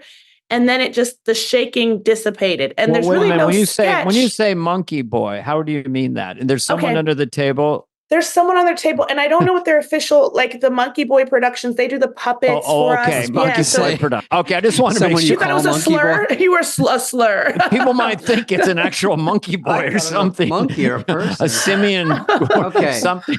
So is that a company that deals with this stuff and does the special effects? Special effects, then puppeteering. I feel like I know them most for their puppetry. They built me a mask in this forerun to do a jigsaw kind of sketch and like a welder's situation. great. Like, Yeah. they're incredible. Yeah. But someone told our guy not to shake the table as much. It's not communicated to me. Sabotage. Okay? It kind of, you know. That's the one thing that could hurt that sketch. The one thing. Or stupid, but one of the other. Yes, Wow. it's one of the S's. Yeah. And so I'm like, and so it's not shaking. There's no sketch. It's like a woman has ordered There's a Welda no extra comedy, well. yeah. There's no comedy. It's like I'm trying to, and then also plot twist that threw me for a fucking loop is for the first time from table read to now, we've done it table read, we've done blocking, we've done Saturday daytime run through. For the first time at dress, and no one tells me in advance, which normally they would have been appropriate too.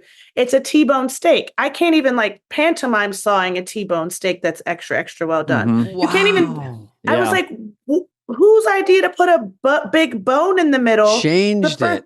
Wow! Don't change anything. Don't change a thing. And so it's not going well. There's this moment where I'm just like, well, motherfuckers.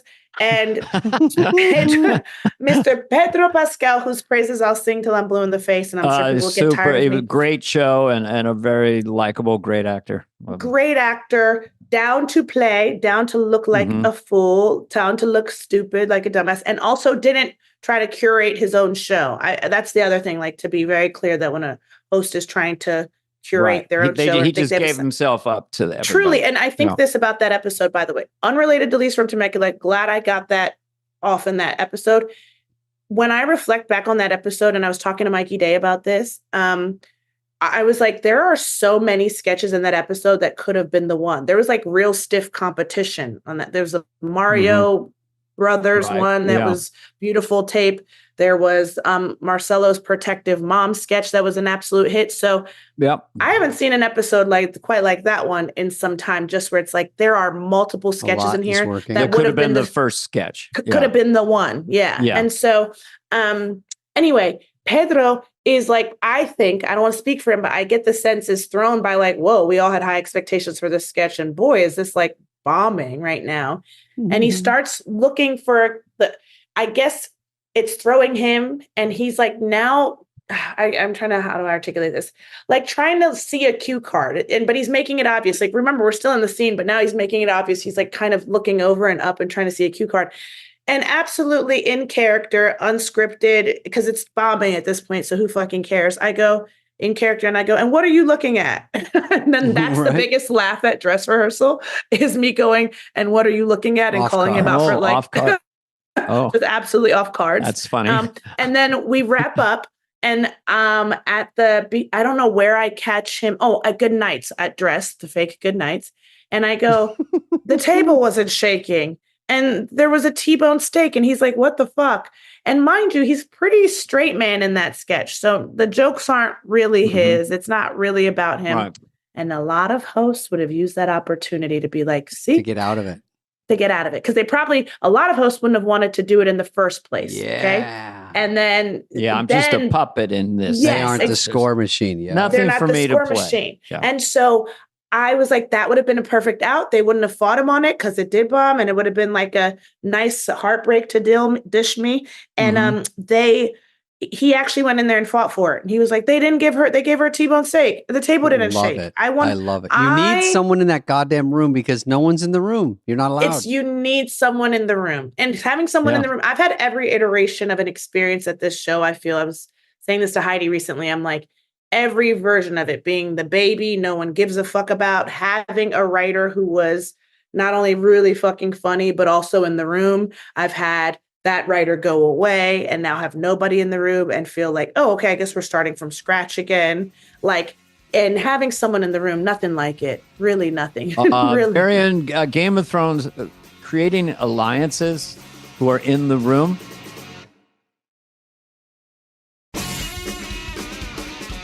For the viewers, Dana, let's have her say what the room is and who's in it. Okay. So the room is the deciding room. There's the room, I think, convenes multiple times throughout the week, but most important or seemingly significant for us as cast and for writers is the room after table read. So after we've read our 40 sketches on Wednesday, the room convenes. It is Lorne, Steve Higgins, Eric Kenward. I think Caroline Moroney's in there. Aaron Doyle is in there. Rebecca Schwartz.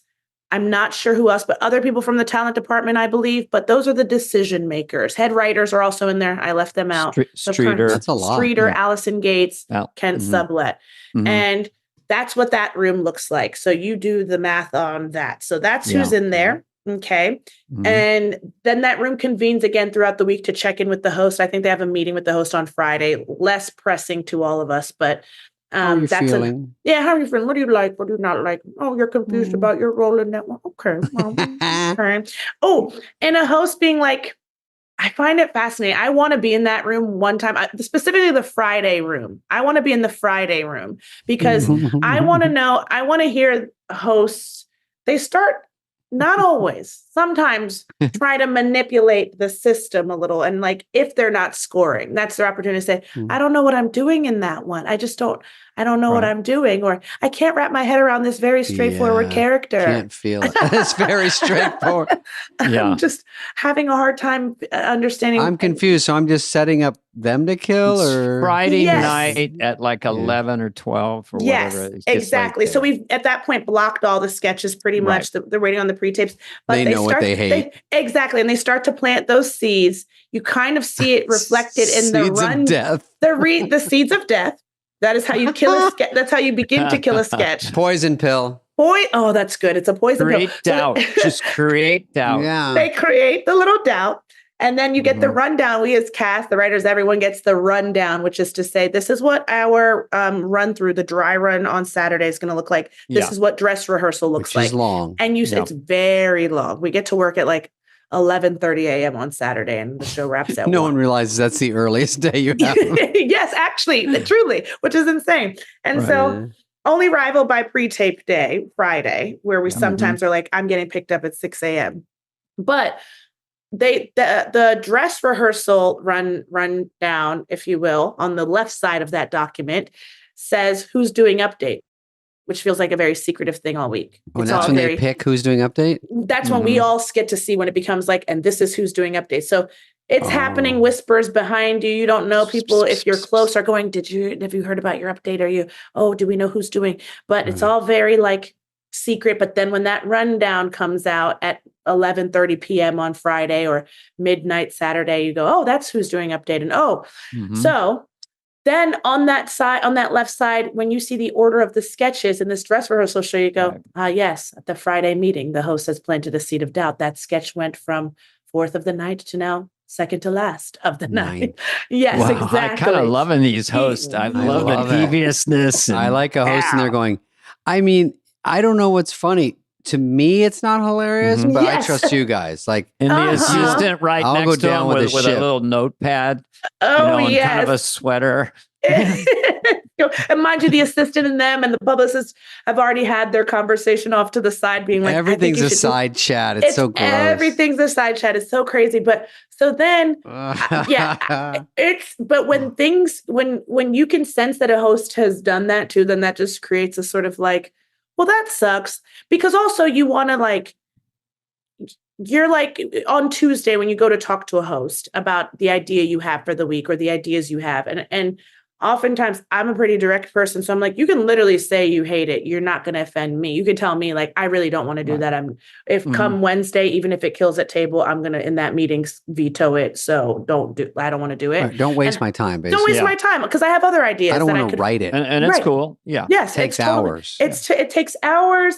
And it's disheartening when it does kill it. It doesn't go and it turns out because you didn't. So please just be honest with me because I'll write something else that we can both be excited about. But it's what I adore about Pedro is that he did take that opportunity in that Saturday meeting. That meeting we talk about happens again Saturday after dress rehearsal. Right. So now that's the big important. That's the most intense time picking of the show. It's like a 10:45 or they basically hack a half hour out of dress. So you're in the show all week, and then by 11 p.m. you're suddenly not in the show. So what happened with Lisa from Temecula? Well, Lisa, he went in that room and he fought for it and said in that meeting he wanted to do it. in that meeting that they gave me a T-bone steak, which WTF, and then that the table wasn't shaking. Why did that happen? When did that decision get made? And also, if that was a note that was communicated to the Monkey Boy, not a slur, the company, right? If that was a note communicated to them, why no one told me? Why no one communicated it to all of us, or why we didn't do a quick little hey, it's gonna come to this hallway right now. It's not gonna be on the set, but let me show you how much I'll be shaking it at this point, and then we'll ramp up to this. Right. So I appreciate it, because most hosts, I feel, now that I've been there long enough, many of them, and I want to say most, and so I'm going to say most, would have been like, yeah, see, it didn't work, and I'm not doing anything, and so we have to cut stuff anyway. Yeah, we have to, and maybe another time, man, bummer, that's so fun. Yeah, but and not let you bitch about it later and be like, no, but and they're like, oh, do it next week then. Yes, and then next week we don't actually do it, because it's like, well, we forgot we told you could do it next week. Yeah. So, air quote forgot, but he fought for it. But what's interesting is on that week, I'll say this. There's a sketch I do the following show, I believe, where Travis Kelce hosts. He either hosts immediately after Pedro. We go on a hiatus after Pedro, and then I think Travis Kelce's the following host. And he ended up acting in this sketch, but this is how the night panned out. I had a sketch the same week as Lisa from Temecula with James Austin Johnson, a Prince. Love him. He's an incredible performer. Inspired by Michael McDonald and Patti LaBelle. I'm obsessed with Michael McDonald, and we got to talk about one of the great voices of all time. Oh my gosh! What a believes is crazy. Oh gosh! Well, I listen to Michael McDonald relatively regularly, but I feel like someone told me, and maybe it was Kyle Mooney. Maybe this is wrong, and I felt sorry for Mooney. We love him. We love Kyle. Yawn if you yawn while you're singing. That's your Michael McDonald impression, and it's pretty effective. Okay. Not in love anymore. Again. It sounds insane enough. Oh, beautiful Doobie Brothers. So who's Travis Kelce? So Travis Kelce is a football player. He is boyfriend. No, who's he in the sketch? I was going to say, football player. Who's Taylor Swift again? She is a singer. Star. She's girlfriend to Travis Kelce. God, they're playing. These are great parts for them. Go ahead. So Travis Kelce ends up playing this thing that Pedro was. It was me and James Austin Johnson. The sketch goes to air with Travis, but Pedro was in it originally. That's the week we happened to write it, and he plays a man named Sucre, a name I'm obsessed with from Prison Break, one of my favorite TV shows. There was a guy, Sucre, yeah. Which I believe means Spanish, and means sugar in Spanish. It means sugar in Spanish. Oh, okay. So anyway, they were up against each other in a sense. It kind of panned out that because Pedro's episode was so strong. We're talking killer sketch after killer.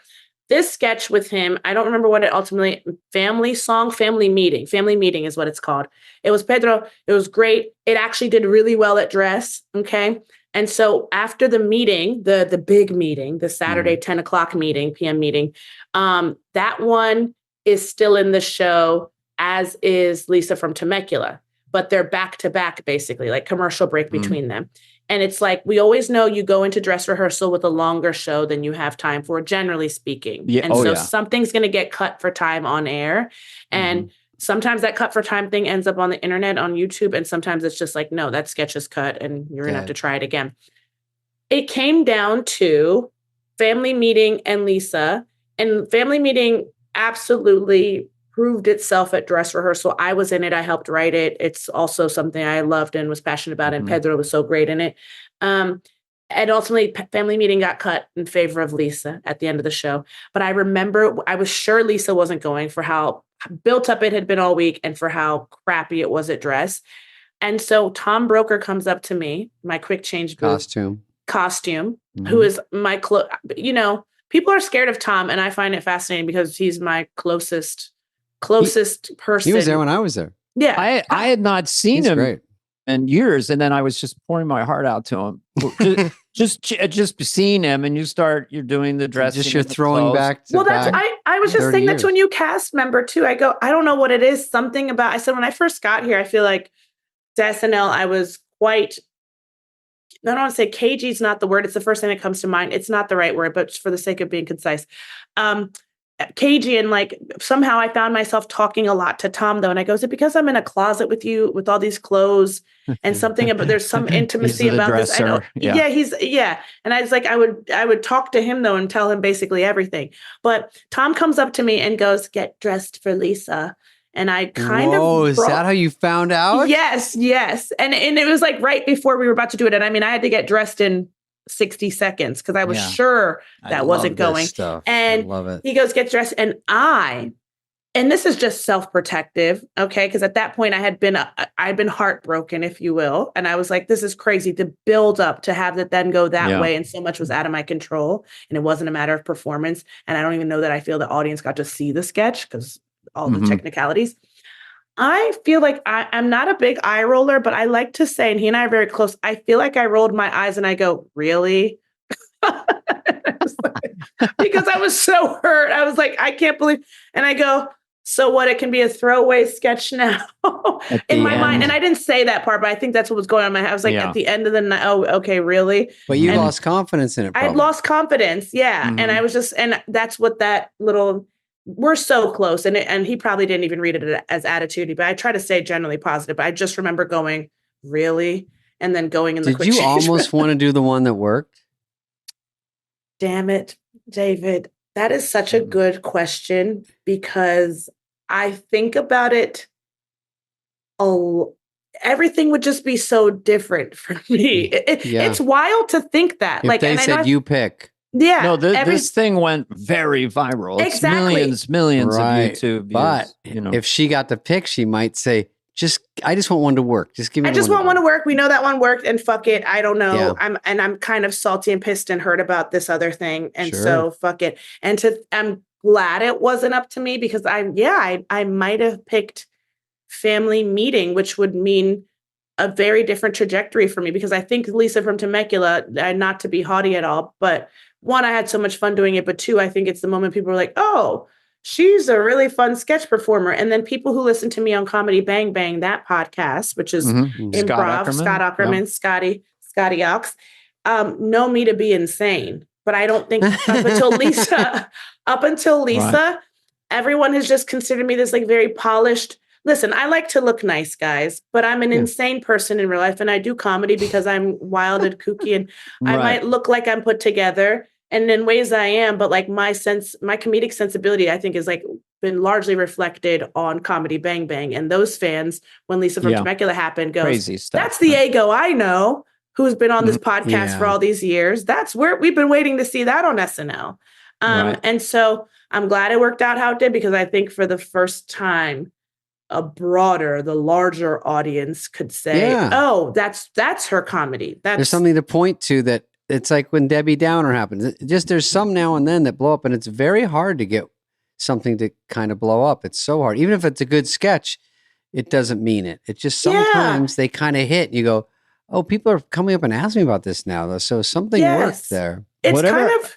go ahead. It's so unique. I just think you landed it so perfectly just watching it a couple hours ago. And you drove it so well. So yeah, I could see that would be like a story-making moment because you were just on fire as the character, landing line after line. He just wants butt, or is it because we're black, or whatever? You kept landing these lines. That was like beautiful, and also, and you know, that was I'm in my 7th. That was my 4th season. And I think 5th, but I had been leading up to that. That was February. The place is frustrating for all of us, no matter what time you think we're understatement of the fucking year. I call it emotionally violent. You know what? That's probably really accurate. That's accurate. And it's really frustrating. And I think I'm a pretty strong person. And I don't actually look for the world, to be fair. I'm the youngest of 4. I was explaining this to someone. I'm the youngest of 4. My mom is a doctor. She would bring candy home that like pharmaceutical sales reps would bring the doctors in the office, which is maybe its own fucked up thing that they bribe doctors that way, but whatever. I'm not here to comment on that, but she would bring home candy or whatever, like sweet treats the pharmaceutical reps would bring. And I was I got to pick last. Like, so my oldest brother would get his dibs first because he's the oldest, then my sister because she's second, then my brother ahead of me, and then me last. And we never changed the order for equity ever. And I was just like, yeah, I'm the youngest and I'm going to get the last pick. So when Lauren talks to me sometimes about the show being fair and how it's not fair. And I go, it's not fair. I'm like, I'm the last person looking for fair in here. I don't think I grew up with the most fair. My life was, I don't know that it was fair. Ego, I had that happen with my dad, and I came back from SNL and he said, why are you down about it? I go, it doesn't seem like it's fair. And he goes, who told you it was going to be fair? I go, well, nobody, but shouldn't things just be fair? And he's like, I wouldn't guess that place would be that fair. I'm telling you that fair is one of the most loaded words in the English language. Yeah. And I've heard people use it like it's not fair. Even if they win the lottery, so to speak, it's just not fair. And your dad was prescient and wise. So yes, I think so. Absolutely. And I just had someone in the talent department 2 weeks ago told me, they said, my mom said I'd be having a better time here if I just accept it wasn't fair. I said you'd be having a better time. You're at the best place you can be in comedy, and it's the fucking hardest. And you're like, why? This should be going better. That's what I always thought. I'm like, God damn. It's so, but you don't have a sense of it. Hiatus is really nice because you get to go out in the world and go, oh, someone more than recognizes me because that's whatever, but goes, oh, I love that thing you do. Or like, you're my favorite. And you go, okay, because you inside of it have no sense of whatever impact you're making, or more importantly, like if anything you're doing is even fucking register or translating into anything, you truly cannot tell. And you don't even leave the building until we're there. You're just like, people ask me, how do you like living in New York? And I go, I don't live in New York. I work in New York. I don't even know where I am. I don't know where I am. I go from my apartment to 30 Rock. And you're not outside for just 12, 14 hours at a time. No, I'm like, I don't know anything about New York. I know where 30 Rock is and the new eateries in the basement there, the concourse. Yeah. Like I know that's my version of New York. But that experience with Lisa was so affirming as a performer. I didn't know. It's so crazy how the goalposts change for you too when you're a cast member there. My first season, it was like, can I get a sketch on? Cool. You don't even have a concept. So when that rundown comes out at midnight on Saturday morning or 11:45 p.m. on Friday that we're talking about, you're not like, oh, mine's first of the night or it's last of the night. Oh, shit. Like everything I had described to you a little bit ago about the meeting and the host and it meant nothing to me my first season. I had no concept of it. I just was like, I have a sketch in. Cool. And then as you spend more time there, you start to understand how the system works and what everything sort of means or represents. You're like, oh, well, then I want that. I want to have that version of it. And that's fucked. And I just have to say. I love that word.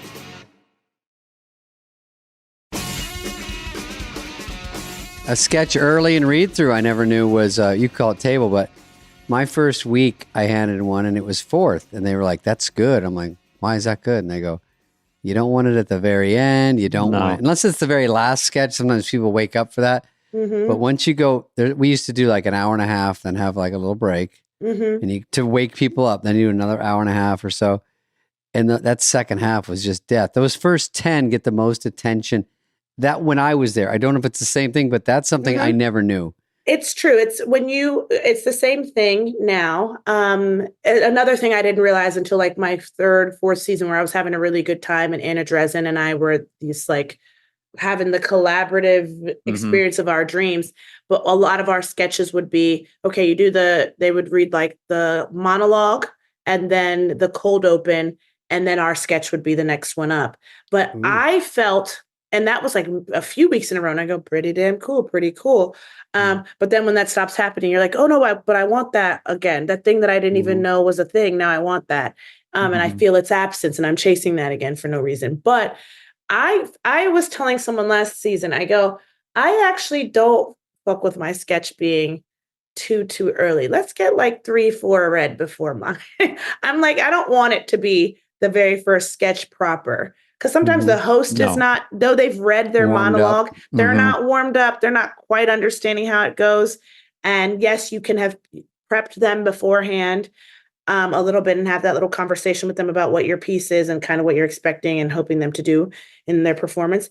But I'm like, I want the host warmed up by the time we get to my sketch. And I do think it's just human nature to kind of, I say 8th or 9th, and you follow a sketch that was pretty weak. You wouldn't want to follow a Chris Farley banger. Yeah. Here's my thing. I don't think I have a hot take on this.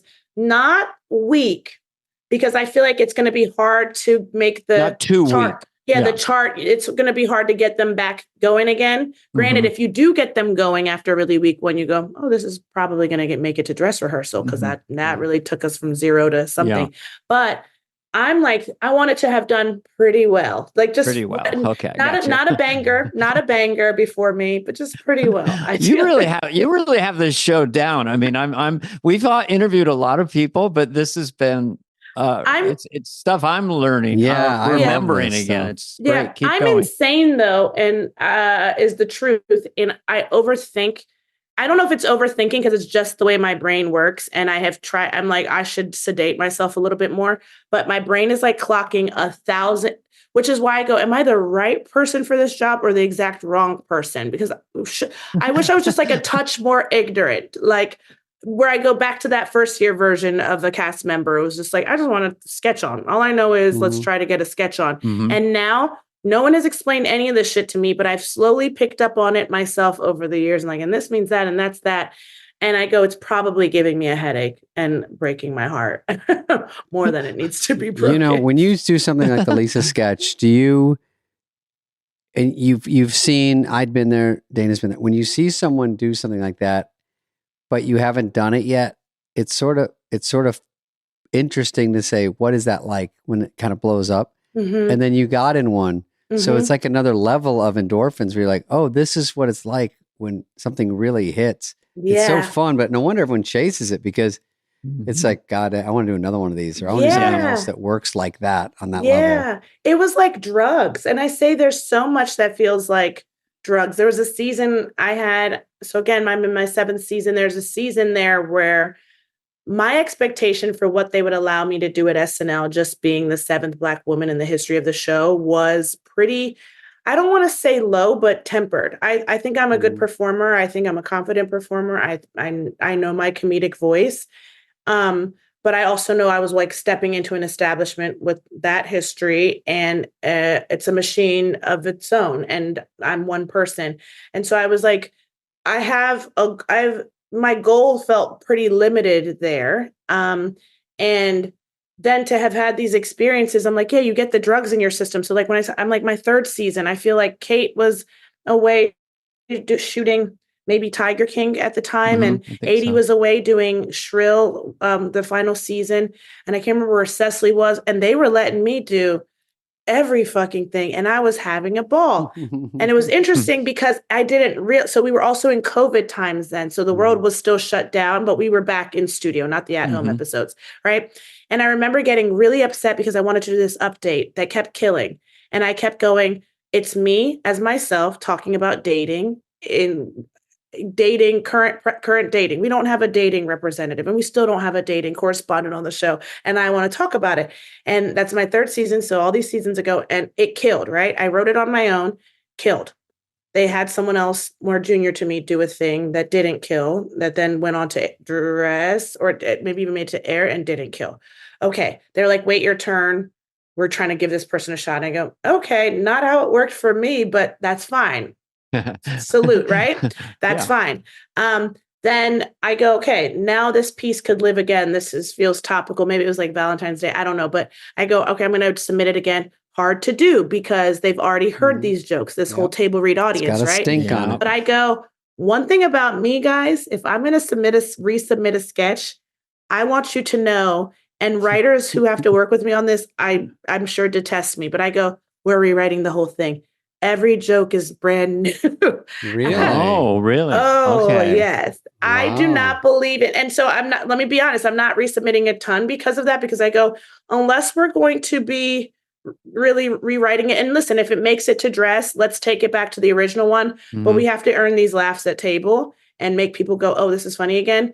I have a story about a resubmit, a couple of them, but this is one. But that dating piece, I ended up rewriting, kept my like strongest 2 jokes, but I was like, great, I'll give you more. I'll give you more. I'll give you different jokes. I really want to do this piece. I believe in this piece. I believe people will enjoy this. It kills at table again, like kills harder the second time. And they aren't picking it, but I sense, because I also know I have like a third eye. I'm like, I was shooting a pre-tape that was me centric in a me piece.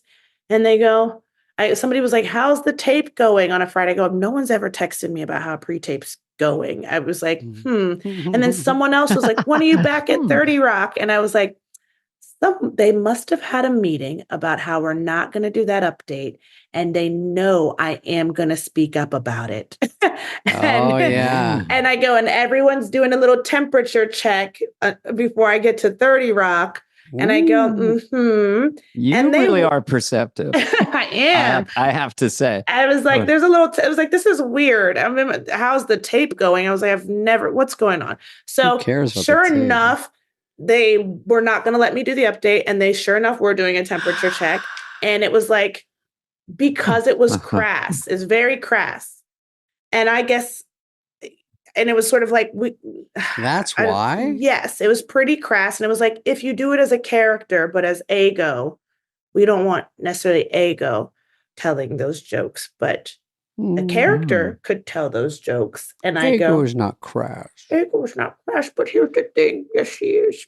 Here's the thing. Here's the thing. Yes, she is. If you, it's sort of like that comedy Bang Bang thing where I'm like, that's a podcast. What I love about that podcast, and when I started doing it was before SNL, and randomly because someone I know had to drop out and they recommended me, and now it's a thing I do. No one knows what I look like. The first time I do that, the first episode was like Sarah Silverman. No one knows what I look like. They don't know if I'm put together or not. They don't know anything about me. They don't know me from Adam. I get to be as insane as I want and do the kind of characters that I enjoy doing. But similar to that update situation was like, as a character, maybe, but I'm not our ego telling jokes like that. And I'm like, did you switch it? No, I never did it because I was I never did it. And because I was like, I don't really want, I don't want to do it that way. I don't want to do it as a character. I don't even know what that character would be, frankly, if I'm honest. And so I'm like, I don't even know what that is. But Mikey and I had this like great sketch last season that we wrote once. It killed at table. I won't say, did really, really well at table. It's different energy than I played at the show.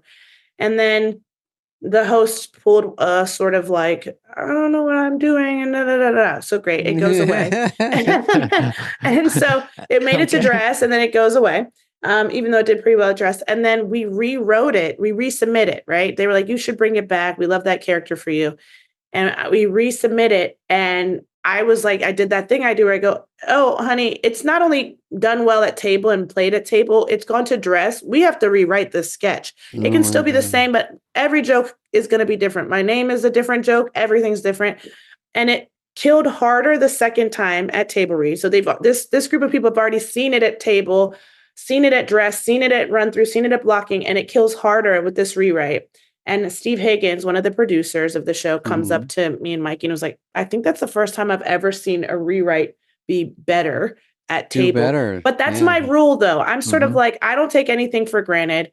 I don't know that I think there are people, is this right to say, whatever, that get like gratuitous laughs at table.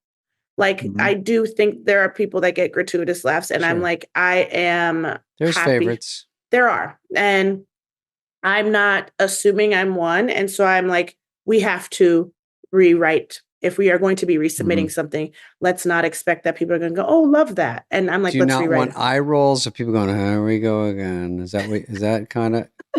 It's because, well, no, it's not even the eye roll. Yes, the eye roll, but I'm like, they're not going to laugh. They're not going to laugh. They already heard it. Yeah. And even if they like me and are in theory rooting for me to any extent. It's hard to laugh twice. You're right. Yes. It's hard to legitimately, naturally laugh twice. You can, but it cannot do what it did. I don't think. And the host sees that, the new host, and goes, did that do that good? Because they're like, well, and if they say it's a resubmit, they go, well, why didn't they want to do it? Exactly. That and so gets you don't into an want ugly that conversation. Exactly. And so I'm like, let's take nothing for granted. If we're having an opportunity to read it again, let's not assume the room's going to be kind and warm about it because they're rooting for us to get to do it again. Let's not assume the host is going to be someone they can convince to do something that did okay at table. And so I've had, when it's time to resubmit things, I have had writers just kind of be like, this bitch wants to rewrite. This bitch. This bitch wants to rewrite the fucking sketch. I'm like, but we read it. If it's something we haven't read, I'm like, yeah, let's just check. Let's do a casual check for the jokes. But I'm like, if we read it already, we got to rewrite it. And so some have said, I remember my second season being like, do I need to like work harder? What's the deal? Taking a meeting with a producer, and they were like, no one here thinks you need to work harder. Well, that's showing you're grinding. Good. Because the fact you don't need to do that, and sometimes it just buzzes through without big laughs, but they go, we're going to try it again. But you're actually trying to earn some more laughs from it is commendable. Yeah, it's still the puzzle we all play with, and it doesn't matter where you're at in your life or career. If you're a comedian, how do you set up the exposition, land the laugh, have it be escalatory, get out of a big laugh, have it have performance, have it have the going full circle, just that table moving.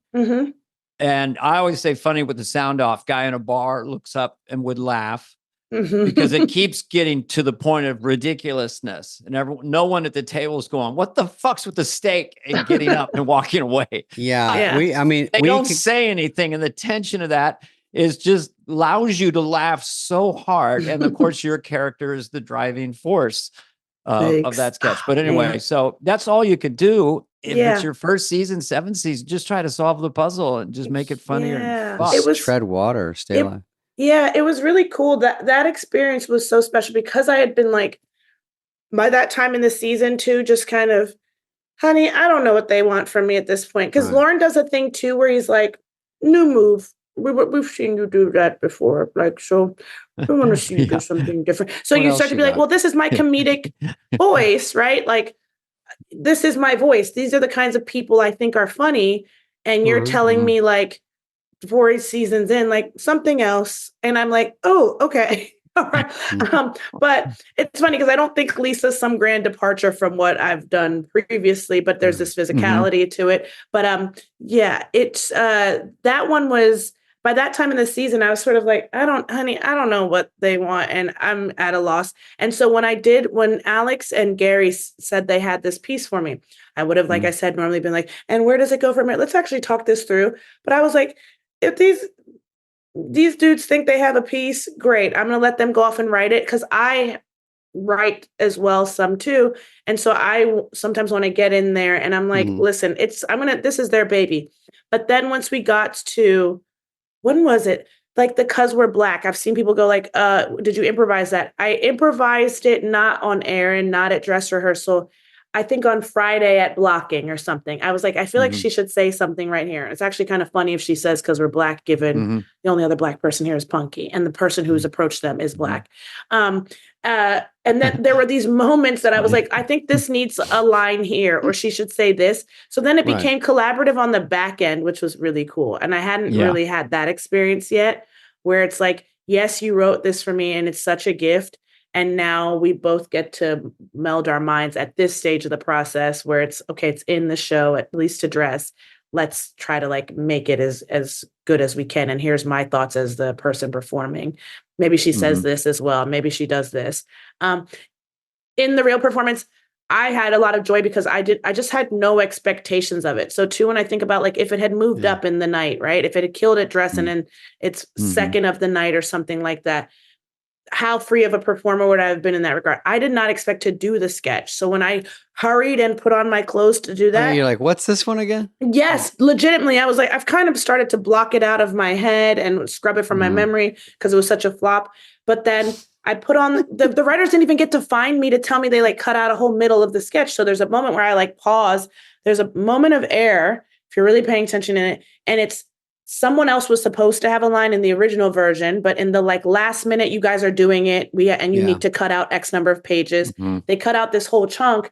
And then I realized like, okay, yeah, they never came to tell me if anything was cut out. And I was like, I heard silence for a little longer than I wanted. And I was like, oh, and then I improvised what, and then said my line. But I was free in that performance because I was like, I had no expectation at this point. When the stake fell, that was like, I didn't, they gave me the hardest steak they'd given yet. I genuinely couldn't cut through it and it fell. So then I was like, what do? I guess I'll pick it up with my fingers and suck on it because I know I have a line about how good it tastes, but I haven't been able to cut off a piece. So all these moments, the chair falls. And because Pedro's so warm and you feel connected to him, I was like, I think I can put my leg on and my foot on him. If it had been a host who was kind of off, like standoffish, I don't know that I would have felt comfortable doing that.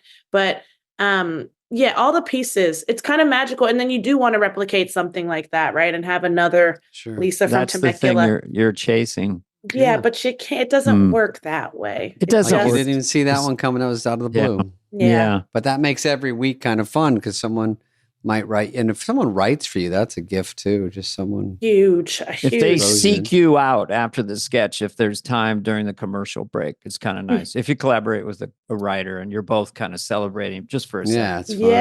It's really nice. That's a very sweet moment each time when you go, oh my goodness, we did it and we did something together and it worked. And then you hope, but what's sick about it is that then you go, all right, Tuesday writing night is a couple of days away and you go to work on Monday and kind of what you do on Saturday means nothing. I know. It's over. Tissue and a fireplace. Just there we go. What do you got this week? Literally. And now you go, what about last week? It was so good.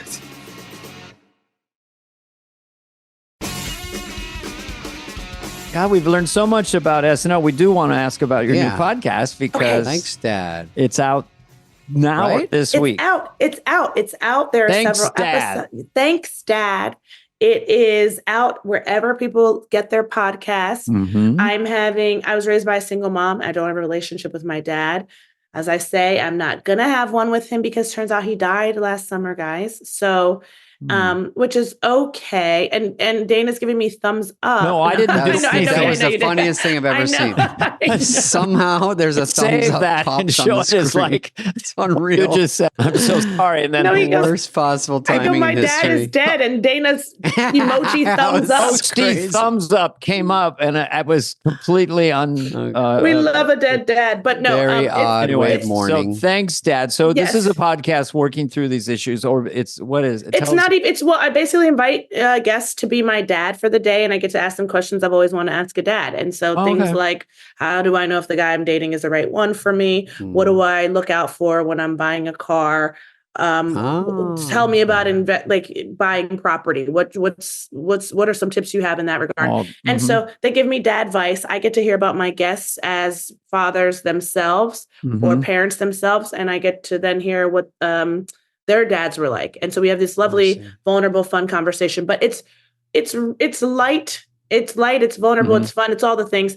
I feel Mikey's episode, which is out in the world, it starts with him saying, I didn't realize you didn't have a relationship with your dad. And I'm like, yeah, I don't really seem like a girl who doesn't have a dad. And so I'm trying to, and then he's like, well, what does that mean to seem like a girl who doesn't have a dad? And I go, that's why you thought I had a dad. And so it's fun. We're having a good time. Interesting. We're having a good time. Yeah. But it's out Adam everywhere. Pally was on your show, but you're also in that show with Mr. Throwback, right? Yes, Mr. Throwback with Adam Pally, Steph Curry. It's on Peacock, Aiden Maeri. Yeah, a bunch of really great people. David Casp, who I know a little bit. Yeah, he's great. True Angel. Very The funny. creators are so fun, so funny. The Libman brothers, Matthew and Daniel. It was a dream. That was so much fun. And there was some improv on there. Very passionate about improv over here. True nerd. I'm introducing improv to the Baltimore City School curriculum by way of my high school Spanish teacher. And so I love it too. And I don't, even a little bit of it, I don't think anything beats the performer discovering something new live in real time. And improv allows that. So they're taking, it's popping in your head. I'm going to do electric. this. When you see a good improv, it's like, That's So what fun. Brando did. He broke down the whole thing. He didn't want to know the script. He put it in the ceiling or in an orange, or he just get it at that moment just to In get it an out of. Was Yeah. it Godfather? I can't remember. He had the script everywhere. I think he was feeling it in orange. And his script's in there. But that's. I love improv, and I think just a little bit of it when that sketches turn a little lively, something happens, or people are a little playful. It kind of does all that. But it's like trying to catch the wind. That's what I say. Always. It, Oh. Well, chasing you're it. a blast to talk to. Thanks for talking to us. You gave 'cause us so smart and such inside baseball. no My one has gosh. given us. We've had these great guests. You've been the most detailed about the emotional ride and the logistical ride of that show. So pretty Thank fun you to talk guys to. for It's having- fun. It's like it's thrown back there. I was thrown back. I wanted to thank you both so much for having me on. I wanted to ask you so many questions about your time, and now I'm going to have to force you to get dinner with me or a drink and be my dad's. Guys, I don't have a dad, so maybe I'll be your dad. Oh, Dana. You know Dana's answer to that. thumbs up, dead dad. We love that. Yeah. How do you know if the guy you're dating is the one? Is that? Yes. Yeah. That's your How do first you know? dinner question. That's the first dinner question. You can think on it and get back to me. But it turns out. Well, if I come visit Dana, I'll come visit you too. Yes. Sense of humor, kindness. Kindness is key. And smart sense of humor and kindness. Okay. Definitely kindness. Smart sense of humor, kindness. I'm going to write it down. Thank you. I'm going to Thank go you. write it down. Thank you. And it's very nice to meet you. Great Pleasure. to meet you. And I will Thank see you soon. I'll put it Yeah, that way. Dana will see you. Okay. I'll see you soon. All right. Okay. Bye-bye. This has been a presentation of Odyssey. Please follow, subscribe, leave a like, a review, all the stuff. Smash that button, whatever it is, wherever you get your podcasts. Fly on the Wall is executive produced by Dana Carvey and David Spade, Jenna Weiss-Berman of Odyssey, and Heather Santoro. The show's lead producer is Greg Holtzman.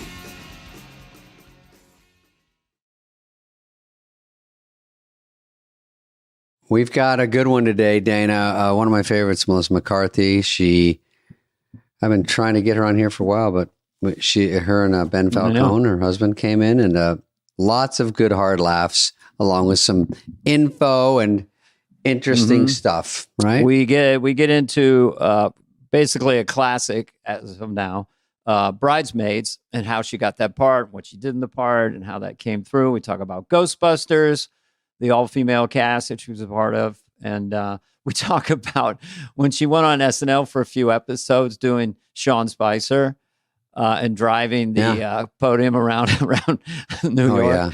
And Ben Falcone, her husband, who directs a lot of her movies, super smart, nice guy, and just their marital relationship as also being work-life partners.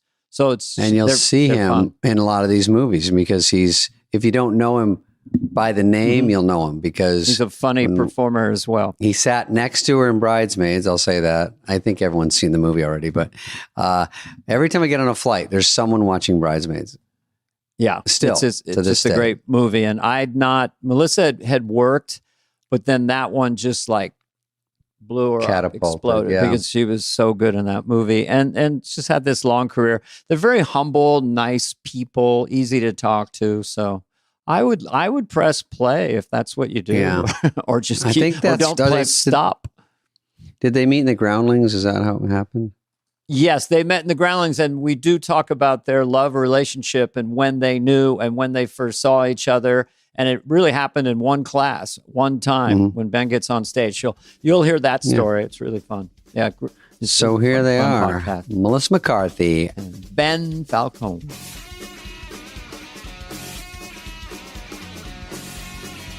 They're crammed in. All right. Oh, this is cute. We've never had a loving duo. We've had little wide shots, but nobody kind of cozied up like that. Okay. We're getting divorced later this afternoon. Don't worry about it. We're just getting their money.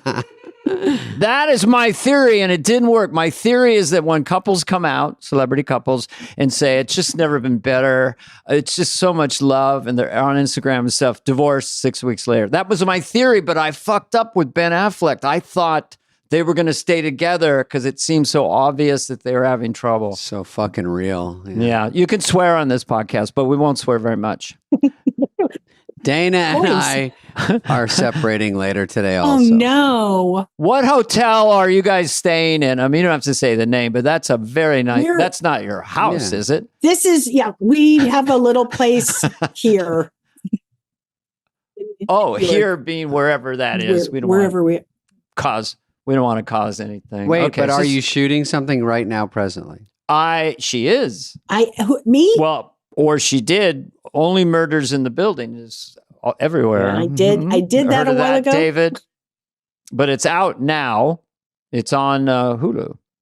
That is oh my God, being there with Marty and Steve and like that whole group that was there, it was like a fever dream. Like I literally was like, so when I wake up and they're just like, that didn't happen, but you've been really ill. I was like, okay, just enjoy it now because it seemed crazy. Eugene Levy, Zach Galifianakis, Ava Longoria playing themselves, Molly Shannon, and then you play Steve Martin's sister. Yeah, it must have been a fun set. Like everybody just goofing around, right? Must have been a fun set. Does it ever get serious? You like that guy? him. I like him. He digs deep. No, it was so fun. It was like well, but like Marty he never stops making fun of Steve, and it was like the greatest sporting event I've ever got to watch. Oh, fun. And Steve just like wouldn't acknowledge, and I was like, I could watch this like all day, every day. Yeah.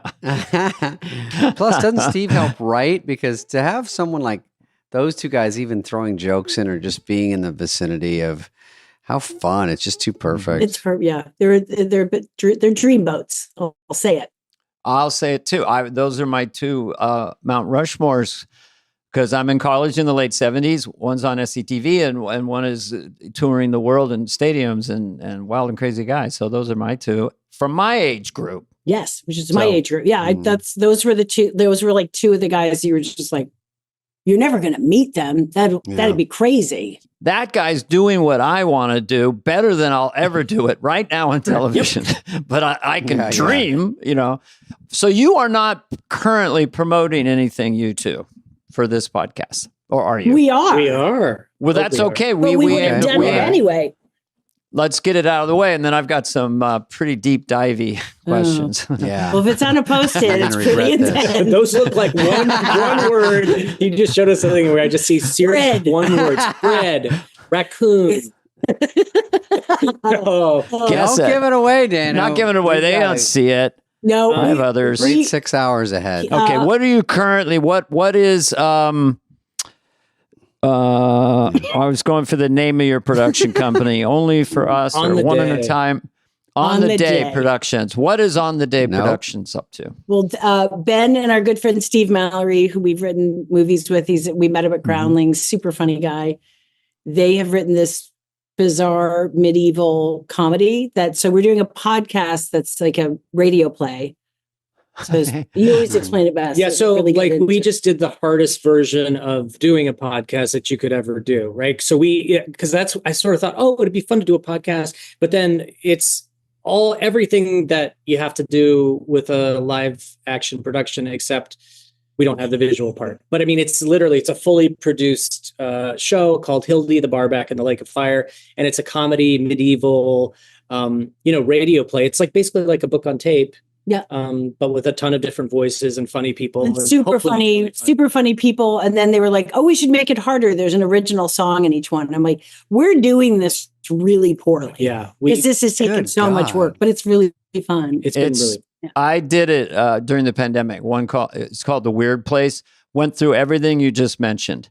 Just making a film, but just audioly and all the different rules and games of like drawing them in and effects and music and mixing and voices. Yeah. So I have empathy for you too, what you've just been through. Yeah. And just being like, and when I first read it, also like part of the joke of the first thing is everything is with a G. So it's like, Gellendorf and Galendria and I literally was like, I don't know if I could read it. It was like breaking my brain. And then I was like, I think at 54, I figured out I might be dyslexic. Yep. And because of I couldn't get through his script. Either. I was like, wow. Fun facts. Fun facts. These are the things we're learning. I might be dyslexic. E-car. Camille. Sorry, I'm trying to do McCarthy backwards. Pretty good attempt. Let me ask you this: how many episodes? How many episodes, and how long are they? There are 8 episodes in season 1. They're about 30 minutes long a piece. And they're writing season 2 now. We are writing season 2, and is it out now? October 25th, the first episode drops, and then every Friday after that. Okay. Perfect. Now it's basically, it sounds like it's like writing a movie or a TV show that hard, and then but it's for this. So it's a lot to get for an audience.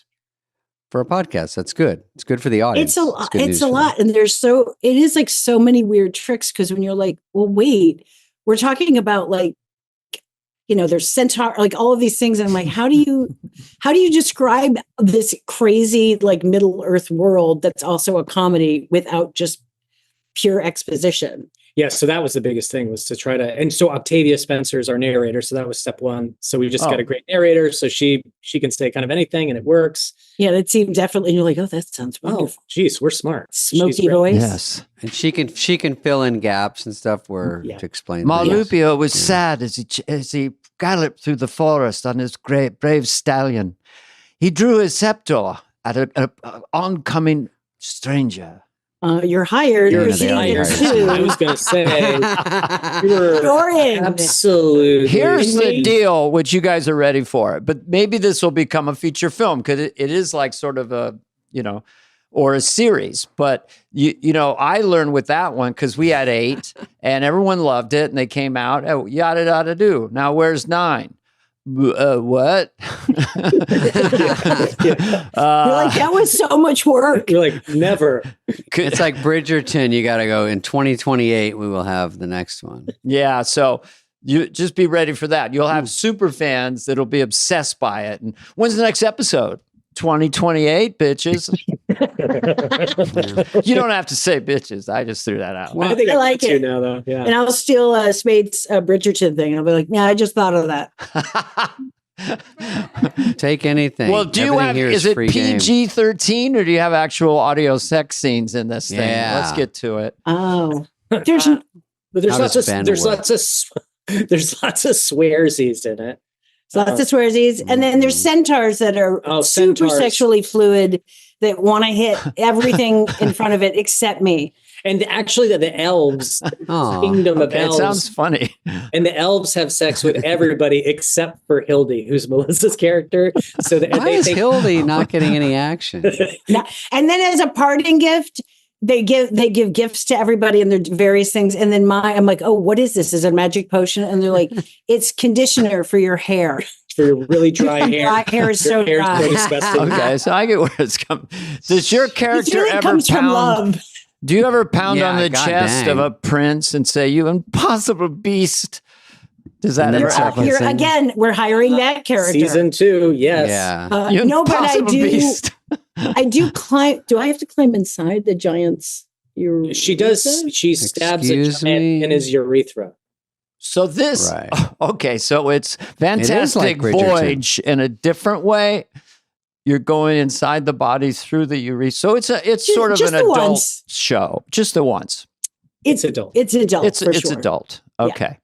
And the title is Prancing in the Enchanted Forest. Now, what is it? It went out of my brain. I'm sorry. Gildy and the Gildy Monsters. Hildy the Barback and the Lake of Fire. Because she's a barback. Okay. That's her job. Barback. Well, I love Barback, Lake of Fire. That's funny. There we go. Things that don't go together. They absolutely don't.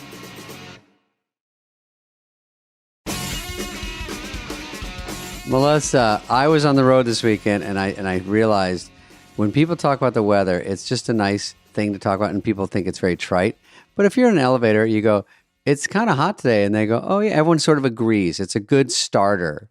Right. And you say, what's going on with Lebanon right before they get off, So you just kind of switch it up because you say, we've laid the groundwork. We all agree on something. And then now let's fight. You put a base coat and then you just exactly. Really get in there. You understand. When can you not say, isn't the political environment crazy? When is that shelf life? Can you still kind of announce that in an elevator? What's going on, man? It's crazy out there. It actually makes it start talking about it, so you can't do that. You can't even say, It's just nuts. let's not talk about this. And they go, well, and then you go, we're going to make sure that you two don't talk. Where do you want to go? Because I'm kind of, my first blink instinct besides promoting this is the husband-wife dynamic creatively. Yes, and so I wrote a list of husbands who've directed their wives. There's the list. Whoa. And I think it's kind of interesting, this dynamic, what it does to your relationship or how it can, all that stuff and how you communicate. Roberto Rossellini and Ingrid Bergman. Sure. Okay. Mhm. Okay. Vincent Minnelli and Judy Garland. True. Okay. Again. Okay. Judd Apatow and Leslie Apatow. Know him. Yes. Seen We're it in moving up action. a little Yep. more John recently. Krasinski, Emily Blunt, Sure. Ben That worked Stiller, out well. Christine. That worked out well. Oh, yeah. Yeah. I thought The Quiet What did Place. he direct right? her in? The Quiet Oh, Place. Quiet Quiet Place. Place? Twice. Yeah. And those were great movies. Sam Mendes and Kate Winslet. Right. Okay. And Ben, is it Falcone or Falcon? Falcone. Yep. Falcone. That's I pretty wish cool. it was Falcon. I mean, if it was Falcon, it would be kind Falcon. of Fucking A. You He's had such a Falcon.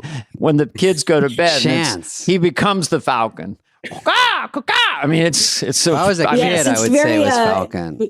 Aviator driven. yeah, he flies. I'm on Daily Mail most of the time, so I know what is Yeah. happening in the world. It's cocaine for an immature brain. But anyway, just so you guys really started working together, and it's sort of like, this is my blink on that. Is like you're doing a movie, Ben's writing or producing. What's your blink? And then it's like a small leap to like, because I always tell the kids, people under 50, directing is blink, because they think, well, I know this lens and I know a 45L, it's all about blink, right? And so if your husband's there and his blink is the best on the set, well, it was organically happened, right? Let you direct it, and then What's Blink? Blink What is like, Blink? Blink is Spielberg looking at Robert Shaw and there's a take, and he goes, "Yes, that's it." Oh. Who has a gut instinct to kind of know when it's Okay. working, Oh. and then Gut what to do feeling. with the pieces, and that can. I mean, Yeah. I was on a movie once, and the makeup artist was the smartest guy on the film. Sure. He just was talking casually, and he just had this blink instinct of when it was working, I why like it was Blink. working. Yeah, Is that blink. the kids saying Blink? I like Blink. I just Or is made that it just up. No. you? It's like Yeah. Fetch. Dana's starting it today. I'm going to go. No. Next time I leave an elevator, I'm going to go, you guys, I just saying this, you all have really good blink in here, and walk out. Yeah, get it going. Get it going. Get it. I like a kid it. saying it. Trending. No, we met at Groundlings. Okay, and you that's met how- at Groundlings. That was the first problem. We met at the Groundlings. That's a problem. And First Blink. we just would write together all the time and and perform together. And then when we first got a chance to actually do a movie, we were meeting people, nothing was working out. And it really was like, I think it was Toby, but somebody why doesn't Ben direct it? And I was like, because we kept going back to nobody knew the story as well as he did. Mhm. And then So since we wrote it, they said we could direct it. And then she was filming a movie. So basically then she couldn't co-direct it. So then I ended up directing it and she ended up producing it. So it was like that kind of vibe. which is pretty weird when you never think you're going to get to do anything and then you get to do your own thing. I just remember us driving on the lot and literally being like, Thinking my we're going to God. get kicked off. I mean, We're in I was charge like, of this wait, thing. they're all people are looking at us like we're supposed to know something. we knew Not that- anything. And I then know. we're just like, oh my God. It's like, That wasn't Ben would Tammy. always What was it? yeah, that was was Tammy. Tammy. Tammy was the Tammy. first one. Oh, and that Tammy, was okay. that was great. Can I go back for a second, just into romance for a second? Because we have a lot of Yes. female fans because of David. Just so you meet and the arc or the evolution of when was the thought that first came into either head, like, I think I might want to marry this person. Was it week one, a year later, or you're not sure, don't remember, and you I'll let you know. No, I'm kidding. Hey, No, I knew kind of immediately. We were in a class. You're also like, everyone's just trying to be the bigger like idiot to make people laugh. And we were doing monologues, and including myself, it was like stupid and loud, and somebody was really loud before, you were even going to be really louder and crazier. And then Ben got up to do his, and he was someone's new prison roommate, and he was cellmate. Well, they're roommates. I'm putting a gentle spin on it, but he was really, really quiet. And he just did, and it was like he wasn't competing with anybody, and everyone was like kind of leaning forward because it was super creepy but super funny. And I immediately was like, "Oh, he's doing like he's not trying too hard; he's doing his own thing." And I think like that was the first day, and I think I already knew. I was like, "Oh, I kind of like him." Like it was immediately like I was fascinated, and I thought, "Oh, I like that he's not having to like be the loudest, craziest, and what he's doing is funnier than everybody else." So I was like, blink, blink. Okay, Ben's same story. Oh, you blinked it. She had a blink first day. Same story for you, choosing in that moment to go quiet, getting kind of looking at her out of the side of your eye. Wait till she sees this, or no? Was it a flirting bit, or was it just a regular comedy bit where you're trying to work the room? Yeah. Okay, so when I was doing that monologue, I knew I liked Melissa a lot because she felt like a friend that I wanted to hang out with immediately, and then the love bloomed shortly thereafter. That particular monologue, I think it was the first one that we'd all done, so I was just panicked, and I thought I was doing terrible, and I was saying, I remember one of my lines was, "I know I'm not the prettiest owl in the barn, but I'm still fun to work with," or something like that. Like weird shit where I'm like, what am I saying? Why am I talking like this? And then she says everyone was laughing. They were not. There was one person laughing. This lady was laughing. All laughing. I felt like I was tanking, but I was like, so when I started tanking, I think what she liked is that I went softer instead of louder. Because I was like, well, I'm clearly bombing, so I'm just gonna go, I'm gonna do this. Was it smooth sailing after that, or were there any other, acting classes or like sex labs? Were there any other suitors for either of you? Yeah, did you guys? I got so emotional when you come to the backseat of my car.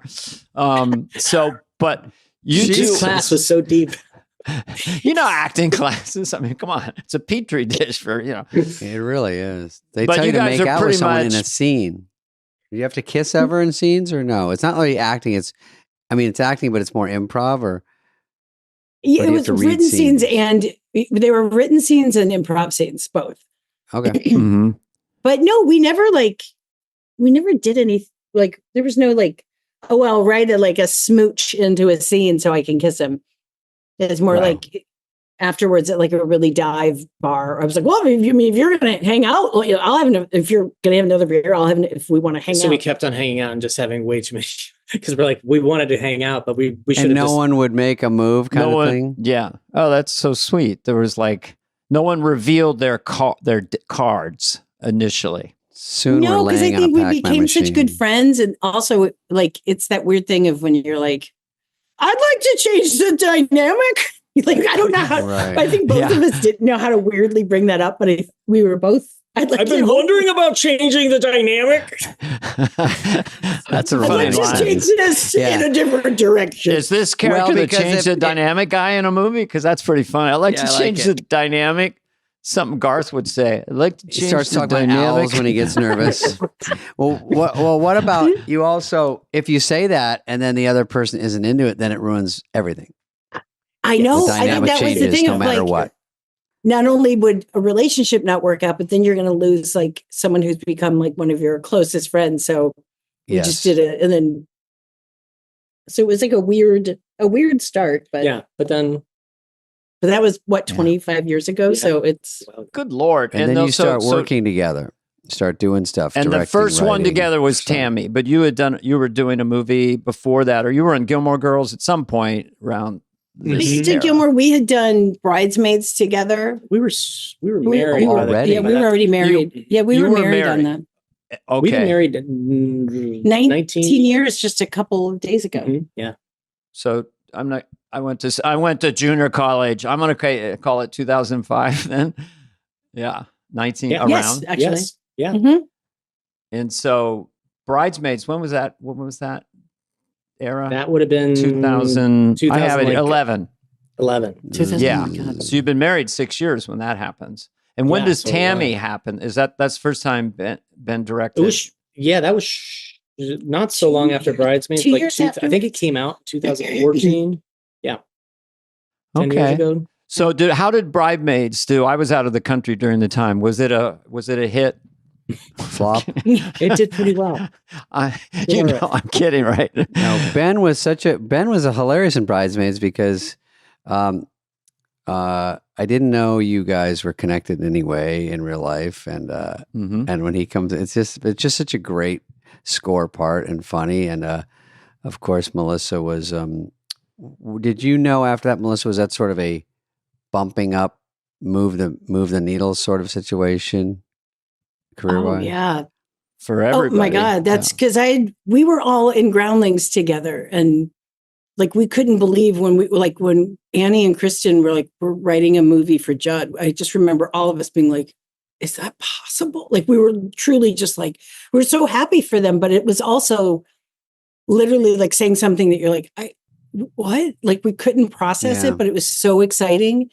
And then they had been casting it for a while, and then they called me to come in, and I almost didn't because I got so nervous. I knew this was such a big moment for them, and I got a little nervous. I was like, oh my God, what if I'm too weird? And I don't want to make them, if I'm going and I'm weird, and then I don't want it to reflect poorly on them. So the whole way there, I was like, I shouldn't go. And I never had done that for other auditions, but this is also the first time our good friends were at You're the helm of it. auditioning for your good friends. Mhm. Yeah, and like Paul Feig And you and don't even Judd know if are it's like in a there. favor or if it's like, do I ruin it for them? Or, Yeah, I was like, I don't want to screw up and then they're somehow damaged. So I went in and I was reading with Kristen, and because we knew each other so well, so we kind of went off the rails, and we were like, we did the audition, but also we were improvising, and I got back in the car and I'm like, oh my God, I think I said something about hand play with a dolphin. And because I was just kind of working with her and then I forgot. And I was like,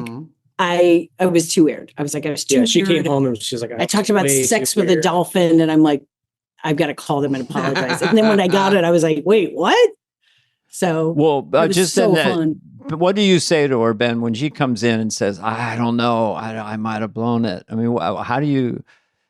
Well, hey, honey, you're great. You know, I mean, what do you say? Well, honestly, because she said, I think I might have gone too far because I said something about hand play with a dolphin, and of course, I was like, funny. That sounds pretty funny to me. So that's a funny phrase. Hand play with a dolphin is funny. They'll hear that and go, at least on the set, you can turn her up or down, but she will come up with shit to say, and then you can use it or not. That's probably what happened. I'd never. You were funny as fuck.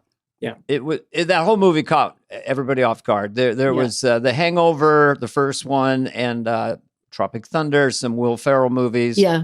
And then this movie, to this day, my sister sends me YouTube clips of scenes from that movie.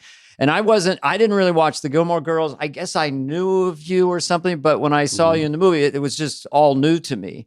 The character you were playing, how confident you were and everything. And that's just like one of those movies that just is a great comedy, for all women, and everyone's scoring too, scoring, and everybody. Yeah, and it was so like on set. How Paul and Kristen and Annie were. They're just like, do it, like go, like try it, do whatever. Like we have it the way it's written. Now do whatever you want. And when you have people like that, just like they're rooting for you actively to be like a total jackass.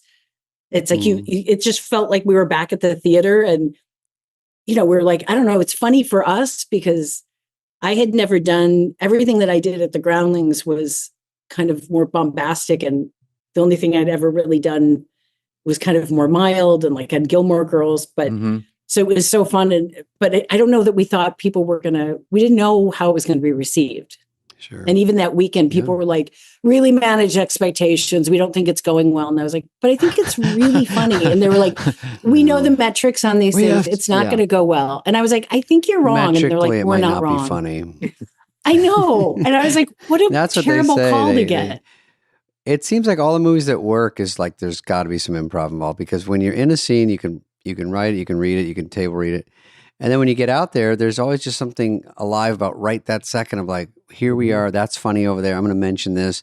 And then whatever it is, somehow, as long as you get maybe an extra take in my experience is those the ones that people, they remember the throwaways and the weirdest shit over time. Totally. You know, in the test screening, Yeah. it might not be the biggest laugh, but then later they go, that means something. I just think that's the magic. Yeah. Yeah, Gary that is Shanley the and Larry David, and to have Kristen back there, who knows what it's like to be out with the bullets. And both of you, have you been in really shitty experiences where the script supervisor looks up and says, "Your hand was on the table when you said that line." You know, that kind of constriction, and a director that's So never get rid been of in that front of the take. camera, so a little undercutty or awkward. I mean, maybe you guys took control of your career so early, but did you have any experience like that? Because that sounds like heaven to me, to be out there and look up and seeing Kristen Wiig and Paul. It was. And they're was feeding amazing. you lines too. Like you can run Yes. in a line to Kristen, she can run in one to you, and you're like, oh my God, Totally. You would everybody's just good shout- on that movie. You'd hear something, you'd shout out to somebody else. Like, Yeah. Yeah, you got- My, Don't think, everybody else. don't think, just go, do it, Yeah. do it. Yeah.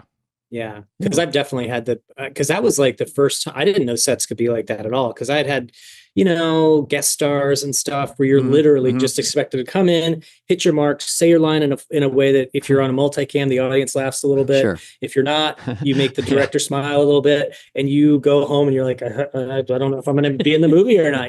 And this was the Right. first. This was the first time that I didn't think about any of that stuff. In fact, to your point earlier, I used to choose props that didn't help me at all because I didn't want to ruin stuff. Because script, you might come in and go, you had that in your left hand when you said the first part of your three-part line, and I'd be like, take. so then I would just like put stuff down, and I'd just be standing there with my hands just like, So I've definitely. Well, you always think you're not going to not use a great take because the editing might be a hair off. Who gives a shit? We're not winning an editing award. It's like people get it. They go, this was the funniest one. Even though you had a different shirt on in one of the cuts. And the matching department all doing their job. Makeup, they just hair, doing their job. and coming in. Really, are you? I think it's good. No, could we do it a little in the hair? No, I think so. But the more thrown away it was. But whatever happened in that movie, it just bounces. Yeah. It's like, and it's Rose- got such a following. Rose that was an everyone asks. unsung hero too. Rose did such a great job Rose with is her amazing in that movie. supposedly only straight knew- part.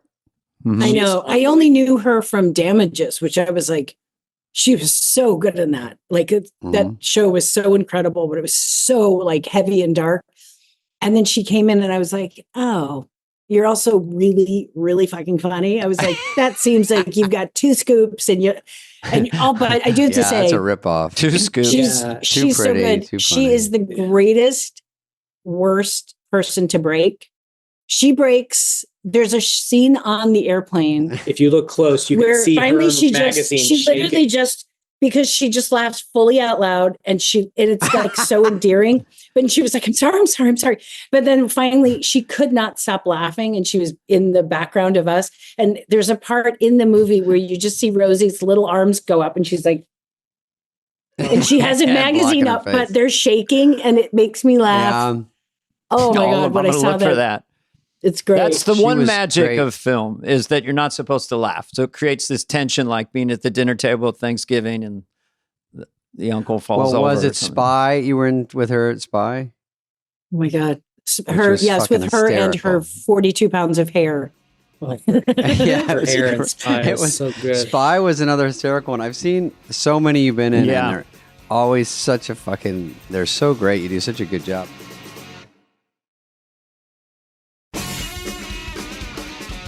The Heat, St. Vincent's, anyone you want. Spy, Can You Ever Forgive Me? Oscar nomination. The Heat with Sandy. Yes. Sandy. I mean, That's wonderful. that was like the best. Sandy I was feel great like too. Sandy Bullock. Sandy Bullock. I feel like I Dana, got get with the Bateman program. and Sandy really early on.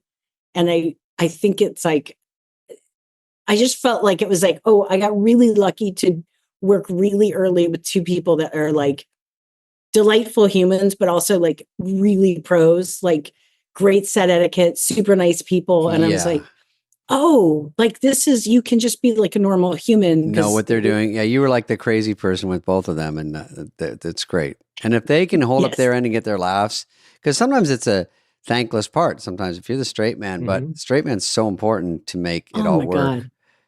And they're so good. It's like, movies. there's, I guess it's the straight man parts, but like they were both so funny that you're like, well, I don't know, it's not very straight, but I get the roles, but I don't know. I think it's kind of magic when you can do that, but you're still getting laughs. I'm like, that's a tightrope. Right. I mean, but it's those both were great. I remember, is that ID theft you're talking about, right? And Identity Theft, what was it called? Identity Thief. I've never said it right. I think it wound up Identity Thief. I think every time I did press for it, they're like, hey, great job. That's not the name of the movie. Because at some point while we were filming, it was just a weird, constant barrage of like, ID thief, ID thieves, it was so much constantly looking at different names. And by the time I got to press, I was just like, that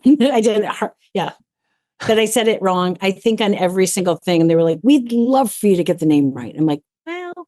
There's certain titles. David just did a special, and his special he did 2 years ago. Remember, it was really hard even for you to remember the title. I don't remember it. Even now, is it which nothing title? Personal? Nothing a comedy personal. special. Stand-up special on Netflix.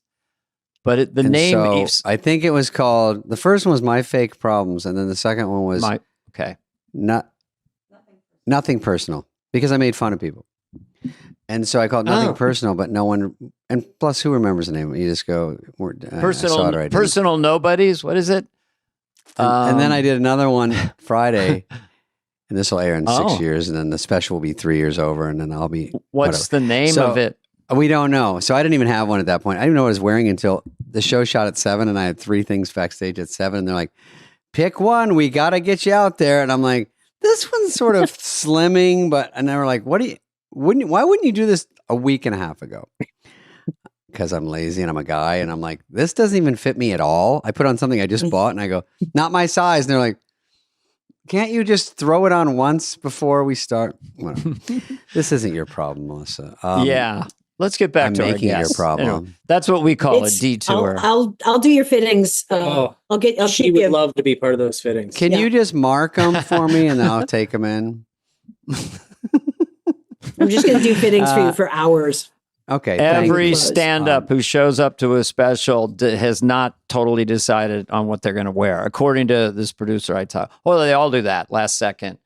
Just nerves. It's the least important part. That's the problem. Is that I'm like, I'm worried about my stupid jokes, and then they're like, well, those are all falling flat. So let's try to get them with the outfit. But if you're out there and you're like, God, this shirt feels so weird. Isn't that's it distracting? Well, I also Eddie did Murphy 2 did shows that, right? one With night. that one. Didn't he do the one where he wore leather? all like red leather or something? And I don't remember because it was so long ago, but I was like, look, he had a cool outfit on. That's for sure. That's all I remember. A red leather jumpsuit with a little phallic chain on it. He's also cool. Yeah. So if it's me, Murphy. I can't try too hard. Anything too far from J. Crew, and they start to go, I don't know. I would line up to see you in a red leather jumpsuit or 2-piece. Just consider it. A romper. You've seen people that go, Romper. here's my special. Look at my special outfit. And everyone's like, I can't even think of the jokes. We're wondering, who okayed this look? Because it's so not what you are, So I just go, I got to be able to move my arms because I do a lot of this. Well, that would be a good start. That you can go, hi, folks. Well, you're just in a restraining jacket. Yeah, you're just like, hey, now do I lift my arms ever? Because if I don't, this is perfect. I want to see the show in a tight jacket. I'll send you a copy. You're going to get I know it that's ahead where you're of headed. everyone. I know. I get it. Thank you. Okay, this is like a game show. Pick a topic. Okay, Ghostbusters, hosting SNL 5 times, the 4 Sean Spicers. Oh God. You have 5 seconds. You pick. I have Ghostbusters questions. Spicer. Spicers. In Ghostbusters. Okay. Ghostbusters. So what was the deal with Ghostbusters? There you go. It became controversial because it was women doing Ghostbusters. What is that? I mean, it it's was just so too ridiculous. stupid. Where people were like, "You're ruining my childhood." I'm like, from the sound of you, I think you had a pretty shitty childhood without us doing anything. Like, if you're saying that, like 30 years later, because women are going to, like, in the world of redos and all that, I was just like, I found it funny and like really stupid. I was just like, then don't go see it, but ruining your childhood. Like, you seem pretty banged up already. Right. Maybe just be quiet and then skip it. Listen, I love Ghostbusters, the regular one, but when I see 4 or 5 funny people, you go, there's something funny here. There's no way Melissa, Chris, whoever was in it, I'm like, they're all funny. Something's funny. There's no way it can't, there's no way you can put them all in a room. You know? I think, it's a totally funny, weird group. And Paul Feig's like such a funny guy and such a good director. I do think there was just like so many, for some reason, because it was like, oh, this is a thing. So instead of us just running off and like doing what we do, there were a lot of cooks in that kitchen. And that just never is good for comedy. It's just like everybody wanted a different thing. So you're like, why don't you just let funny people and Paul Feig kind of do their thing, and it's been working okay. Right. You're like, when the less cooks, the better. Always works better when they're not trying to please every it's quadrant. So uncomfortable, especially when somebody who's super not funny is like, "Here's what's a better idea," and you're like, "I'm telling you from the bottom of my heart, it's not a better idea." But yeah, I agree. There you go. That's why you guys taking control and doing your own things. You don't answer to anyone, right? With your movies, pretty much, or you do. You have get notes all the time. We get notes. Oh, okay. Thank goodness Tammy did pretty well, and so then we got to make more notes, basically. Yeah, I mean, but everybody always they want you to do even better, and then as we were doing more, like streaming was coming around, and comedies started being less in the movie theater at all, and so that. We were trying to just, basically navigate the more or less landscape. We just almost wanted to make a funny movie. Well, bigger budget is bigger problems, bigger opinions. Yes, agree. Totally. And I think that, I think it's like, and we like getting notes, because if somebody is confused or they're like, hey, this seems, that's a good bell to ring to be like, oh, then how do we make it even better? If we like this, but it's confusing to somebody, I love to get that note, because I'm like, let's clear it up now and not have to try to reverse engineer it in post. And I love a test screening. I know you guys have been through tons of them, I'm sure, but I like them just because I like to make sure, because sometimes you could have, Maya Rudolph and Melissa McCarthy on screen, and I'm like, well, they're the funniest, and that was the joke that all made us laugh. But then for some reason, it doesn't make an audience laugh. So I love the idea that then we can switch it out and make something that is going to make everybody laugh, because that's obviously the goal. And it comes down to clarity. You don't want to belabor the clarity, but if the audience isn't quite sure what you're going for, then they go quiet. And so that's where a test screening would go, okay, either we have to swap it out or do something expositional right before it, or so it's still complicated, because there's always a test screening where a joke no one saw coming gets laughed, or it's just a pause, or it's just a cutaway, and you're like, holy shit, that was the biggest laugh. I don't even know why. It's and so then weird. Your favorite jokes do okay, and you're like, this is why no one has it perfectly, because you just don't know in the way the edit or the cut or you just said, oh my God, we just got 5 free laughs of something we never. Totally. I know. So there's some laughs that we get where I'm like, what? I can't, I couldn't have told you on the day. I still don't understand it. And then there's jokes that like, I still am like, it's one of my top 5, and we cut it because it just didn't land. But I was like, I stand by the joke. I'll take it out because I stand by my performance. It's funny how universally a whole audience will laugh at something you don't see coming, and you're like, they all saw something. I didn't even see it on the monitor. They all saw something just now, and they all agreed we're laughing at this one. And you go, am I in the business? I don't even know. Totally. It's so weird, but it's that's kind of the fun of it. But yeah. When it works, it's so satisfying. When you get a good cut and it's really flowing and working and getting laughs. I mean, it's such a high, because filmmaking is really freaking hard. getting all the trucks and the crew. And how are you with the coffee at 5? Yeah, it was gonna be fun today. To do the dumbest joke, you're wasting all this time. Like, does anyone have a rubber chicken? And you're like waiting an hour, going, what are we? And they're like, it's just for I drop it in a scene. They go, that's, and you see the Teamster guy goes, this is what we're fucking wasting time with. You're like, it might be one laugh, and they're so hard to get. If you go now, you could get a breakfast burrito at the truck. If you go now, they're going to shut down breakfast in a second. the main quest for the day. I gotta get my hands on a burrito. Oh, I can't tell you how many times I've been waiting for something, and then we do it, and the crew just looks at you so pissed because they're like, "We waited for that," which is like such pressure because you're still like. And then you can tell they're just like, Jesus, I don't know who put these assholes in charge. I did a thing with Paul Feig in Spy, where I don't know why I found it the funniest thing that I would weirdly take my foot out of my shoe and I would just hold, because I had like nylon peds on, those little like half no-show socks. And I just kept weirdly like putting it in camera for Paul.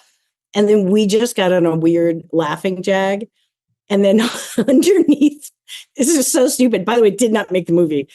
We could not stop laughing because I was like, I think her feet are cramping. And so we shot for like 8 minutes, my feet just in these weird little stockings, like kind of seizing up and having arches. And I was like rubbing them. And literally, finally, one of the cameramen that I really loved, he goes, for fuck's sake, how long are we going to shoot this? And meanwhile, Paul and I were laughing so hard we were crying. And then everybody else was just like, yeah. And it did not make foot acting. Can we stop with the foot acting, please? So I was like, you go, we're out of film, and you go, okay, and then no one goes, we can't run out of film. There's no film. But that's what they used to say in the old movies. Yeah, we're running out of film, and I go, oh, they hurry up your ad-libbing, basically. Flying the gate. Remember Flying the Gate? This goes Hair in the Gate. Oh my God, Hair in the Gate. Yeah, best take of my life. My first movie, we didn't have a playback. I mean, it sounds stupid. It's not stupid. Obviously, no movies did, but. When was your first movie? Jerry Lewis invented the playback. Where are we going here? It was Abbott and Costello and Spade. Go to Mars. Go to Mars. Or go to Nordstrom's. Yeah. They traveled to a bad script. And so anyway, I told Dane I had a crew guy go. He's just sitting next to me. I'm waiting for my mark to go. And he goes, I don't know who read this script, but some of these jokes are clanking. And I'm like, first of all, I wrote it with somebody, and I was like, "Do you know I'm in it? I'm about to walk in. I've been here for 6 weeks." That's kind of rude. Like, from me to you, two professionals. I think I can throw in my opinion. I'm like, you cannot. You can't do it before they say action. Got too familiar. I also love the use of the word clanking. Clanking is like very specifically. Like he knows comedy so well. He goes, "I'll give you the lingo version." Clank. I told you not to hire my cousin. Yeah. They go, I'm not one of those ass kissers and yes man. I'm like, no, you're a crew guy. I don't know you. You can be a yes man. just for this set.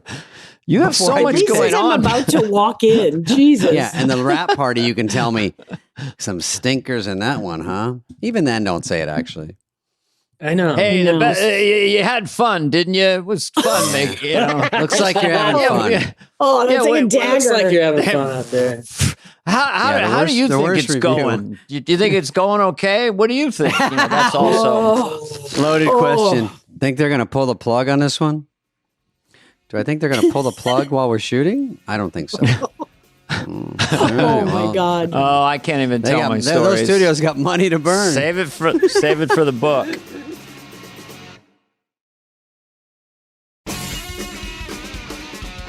So then, should we do an SNL thing? I mean, I thought, the 5 hosts and also the Sean Spicer thing was such a poppy.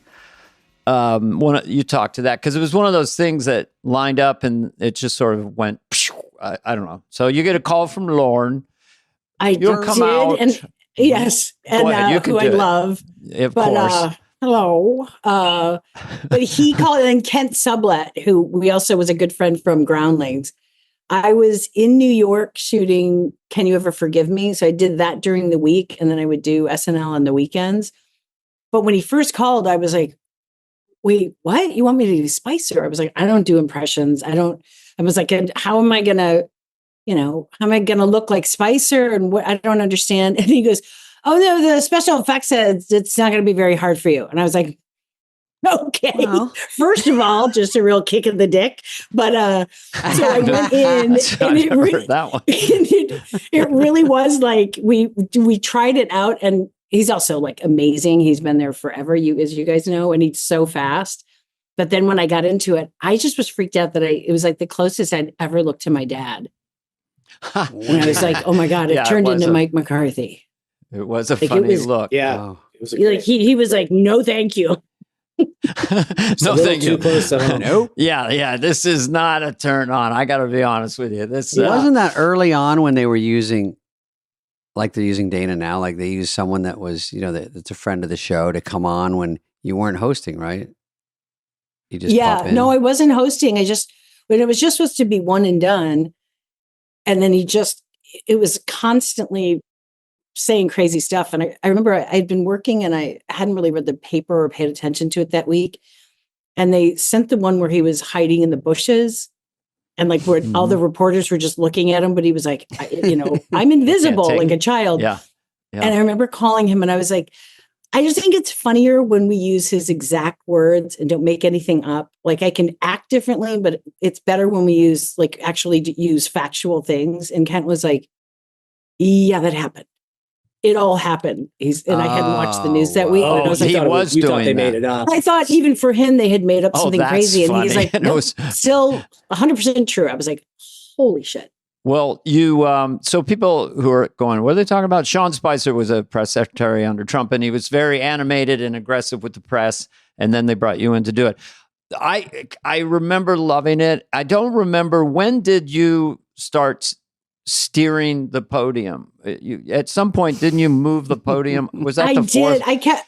I really was like, oh God, I said, driving. if we could put this on driving. What are those things called? I was like, if we could ever make, or whatever that little, the mall cops are on. I was like, can you ever put a podium on that? And it's such a crazy crew that you could say anything. And they're like, yeah, I can have it in 14 minutes. And then the next week when I came in, it was there, and literally they were waiting for me. And they're like, we have something to show you. And I was like, and then when we got to go out and drive around New York, I literally was like, if I stopped tomorrow, I'd be okay with it. That was an immediate laugh, just stepping up and starting it. Everyone's like, oh my God. It's just one of those things that is just funny. I don't know. It's just so stupid. It's so funny. Yeah. And he's taking it kind of seriously, or the character, it's just so funny. It was good to poke fun at that. I was like, to poke that bear was really fun.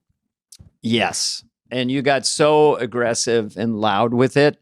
You had to kind of top him, but he was really aggressive, but it was just a fun thing to play, right? That energy of, So fun, because it's normally you just can't, it's going to be too much, but he was too much. So you're like, I guess there's no limit really. Because you weren't trying to sound like him or anything. No, you were just doing your. I was just trying to be super angry and really knee jerk and just kind of do and just attack people for distraction.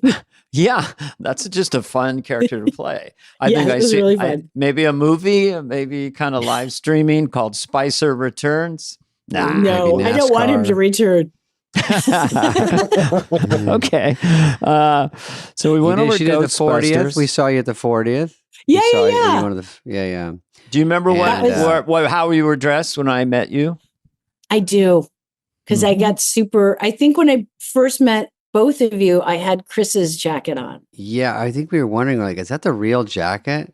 I was dressed as his Down by the River guy that I got on the news in. You smashed into the desk. Because they took it in for me. And I remember, because that was really his jacket. And I got pretty choked up because that was someone of course. I waited on him when I worked at Starbucks once. And I was so shaky that I was don't spill it on him. He seemed so nice.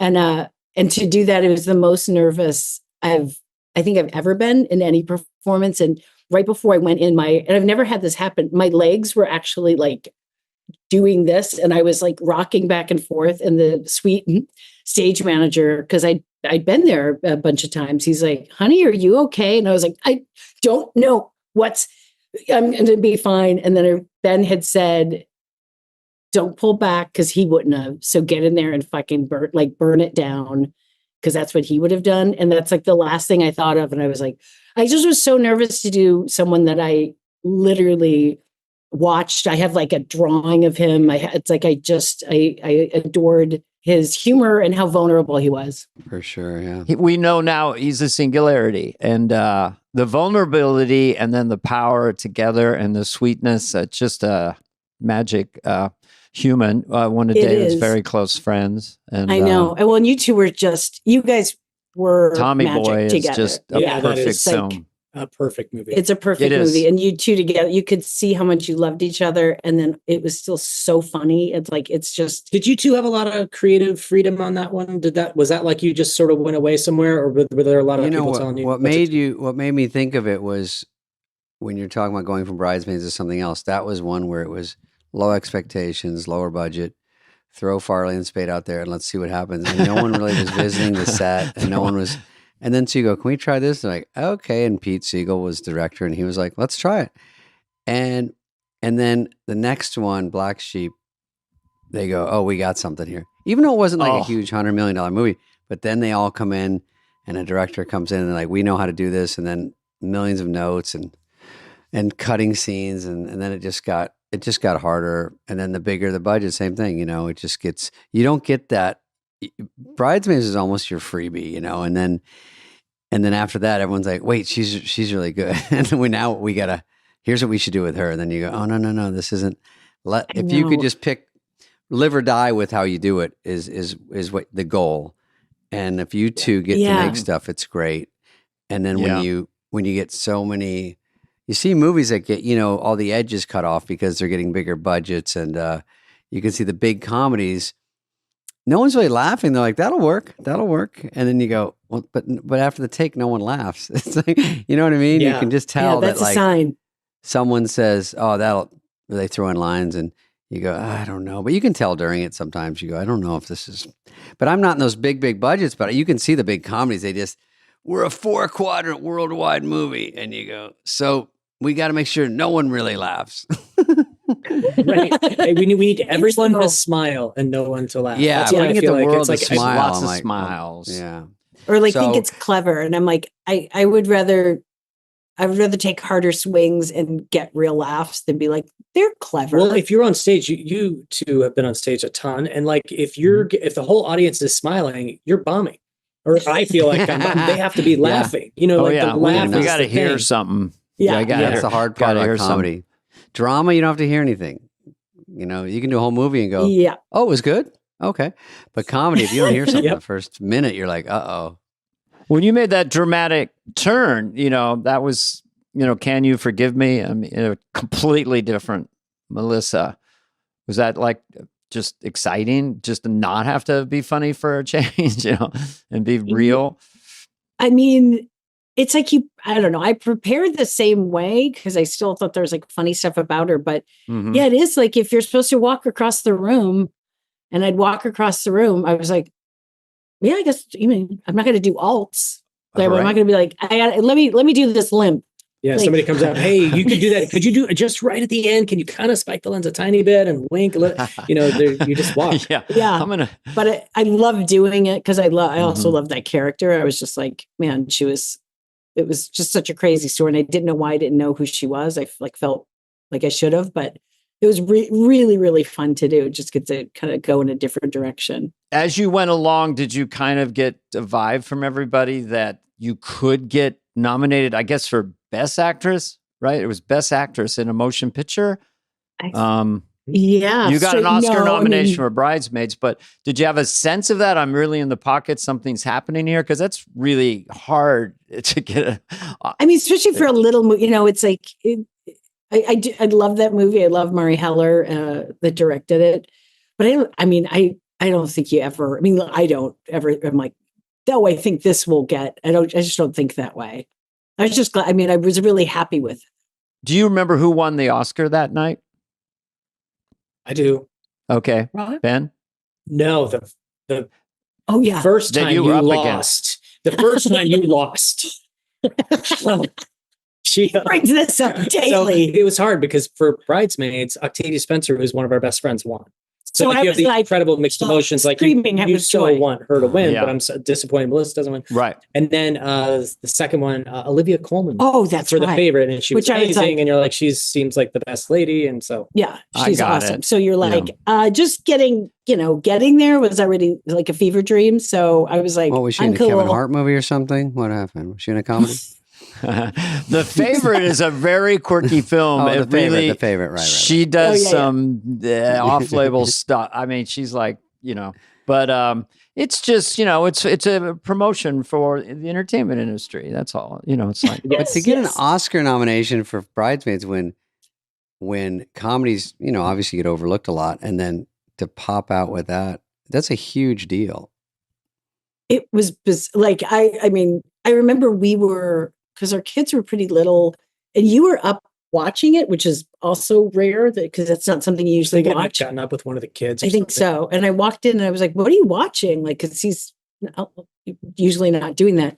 And we're watching the nominations, and then I don't know where my brain went, but I think they said my name, and then they went on and said Octavia Spencer. And I was like, oh my God, Octavia just got nominated for an Oscar. And I couldn't believe it. And he's like, did you hear what was right before that? And I was like, Octavia just got nominated for an Oscar. And he's like, did you hear your name? And I was like, what? Like, it didn't process. I mean, when we're like in pajamas and like tired because our kids are little, but it is not usual for a comedy like that to get an Oscar nomination. You might get other types of awards that have comedy categories, but yeah, that's pretty cool. And it kind of always breaks my heart, not because of what, but like, I just think, man, I think comedies are, I mean, I'm sure you guys feel, even though stand-up's doing really well now, but it's like everybody that says something to me, they're like, we need you to keep making comedies. But then there's some kind of narrative that like comedies don't work anymore. I'm like, that's just not true. Right. If they're funny, that is out there, right? When you pitch movies to streamers, they're like, we'll get back to you. Kind of, I mean, there's just also a recession in the industry as well. But I think there's comedies can be cheap. R-rated comedies, and they're like, I think right now is not the time for this one. And you go, so there's no time. I mean, it's not getting better. Like we're not getting less. Right. Hopefully it swings back where you go, just do whatever, say whatever you want. That'd be nice. I think it has to, because I think people miss it. And I think there's just such a stronghold on it. And I do think it's going to swing back the other way. Cause like everybody always needs comedies. It's like, not just because we do it. I think it's what people want. Yeah, totally. That's what I absolutely love. David was in one of the 2 years ago, the Wrong Missy, which was a big, broad, funny comedy for Happy Madison. So there's still a huge audience. People want to laugh. And also you were in the Seinfeld serial. You were very funny in that. That was that's funny. Frosted, crazy, crazy movie. That was. What was it like being directed? That many cameos. I just haven't seen that many cameos and that many comedy people in one room. You're like, you can't do this anymore. This is like an anomaly. Yeah. So that was kind of amazing. It's good. Just was like everywhere you looked. People. It's like it's Nicole, a mad world or something. It's just that's what Here's another, Dane, anything else for these two lovely people? We've done everything out. I mean, I've got answers on the relationship. I've got answers on working together. All the answers he was digging for. Has Ben ever given you direction on a set and you went, honey, I got this? Have you ever said that? No. Okay. No, I don't think it, because he's smart and nope. No. God. Maybe I might have yelled nope just to kind of egg on more, like, oh no, oh God, or whatever. And because I sort of want them doing, and it's so horrible. It's sweet. The thing I'm going to take away from this podcast that I literally got chills from is when Ben said to you, go in there and burn it down, because that's what he would have done. That gives, I tear up easily, but that kind of got me. I don't know why. It's just like, I think it was such a great thing to say to you. And it also represents Chris. I don't know, something good advice. Yeah. That's what when we did Tammy, our start gift, he had this really beautiful, I thought it was a black and white photo, but someone it's the thinnest pencil drawing that it looks like a black and white photo of him. Oh, that's right. Yeah, That was it's in your my secret it's in gift, my right? office, but that was to be like, really go for it and like, yeah, I don't know. So I still have it, and it's really special to me. So Yeah. Well, that is awesome. So anyway, this has been really interesting and really fun. And, thanks, guys. This I'm was glad nice. to get Thanks, to know you guys. as a couple and keep going, making movies, and all We're good gonna wishes try. for the Yeah, To you family. too. coming you on. guys too. Yeah. Yeah, good to You see bet. you. It's great to see you Pleasure. guys. All right. Have a good day. Have a great Okay. day. Bye-bye. Bye-bye. This has been a presentation of Odyssey. Please follow, subscribe, leave a like, a review, all the stuff. Smash that button, whatever it is, wherever you get your podcasts. Fly on the Wall is executive produced by Dana Carvey and David Spade, Jenna Weiss Berman of Odyssey, and Heather Santoro. The show's lead producer is Greg Holtzman.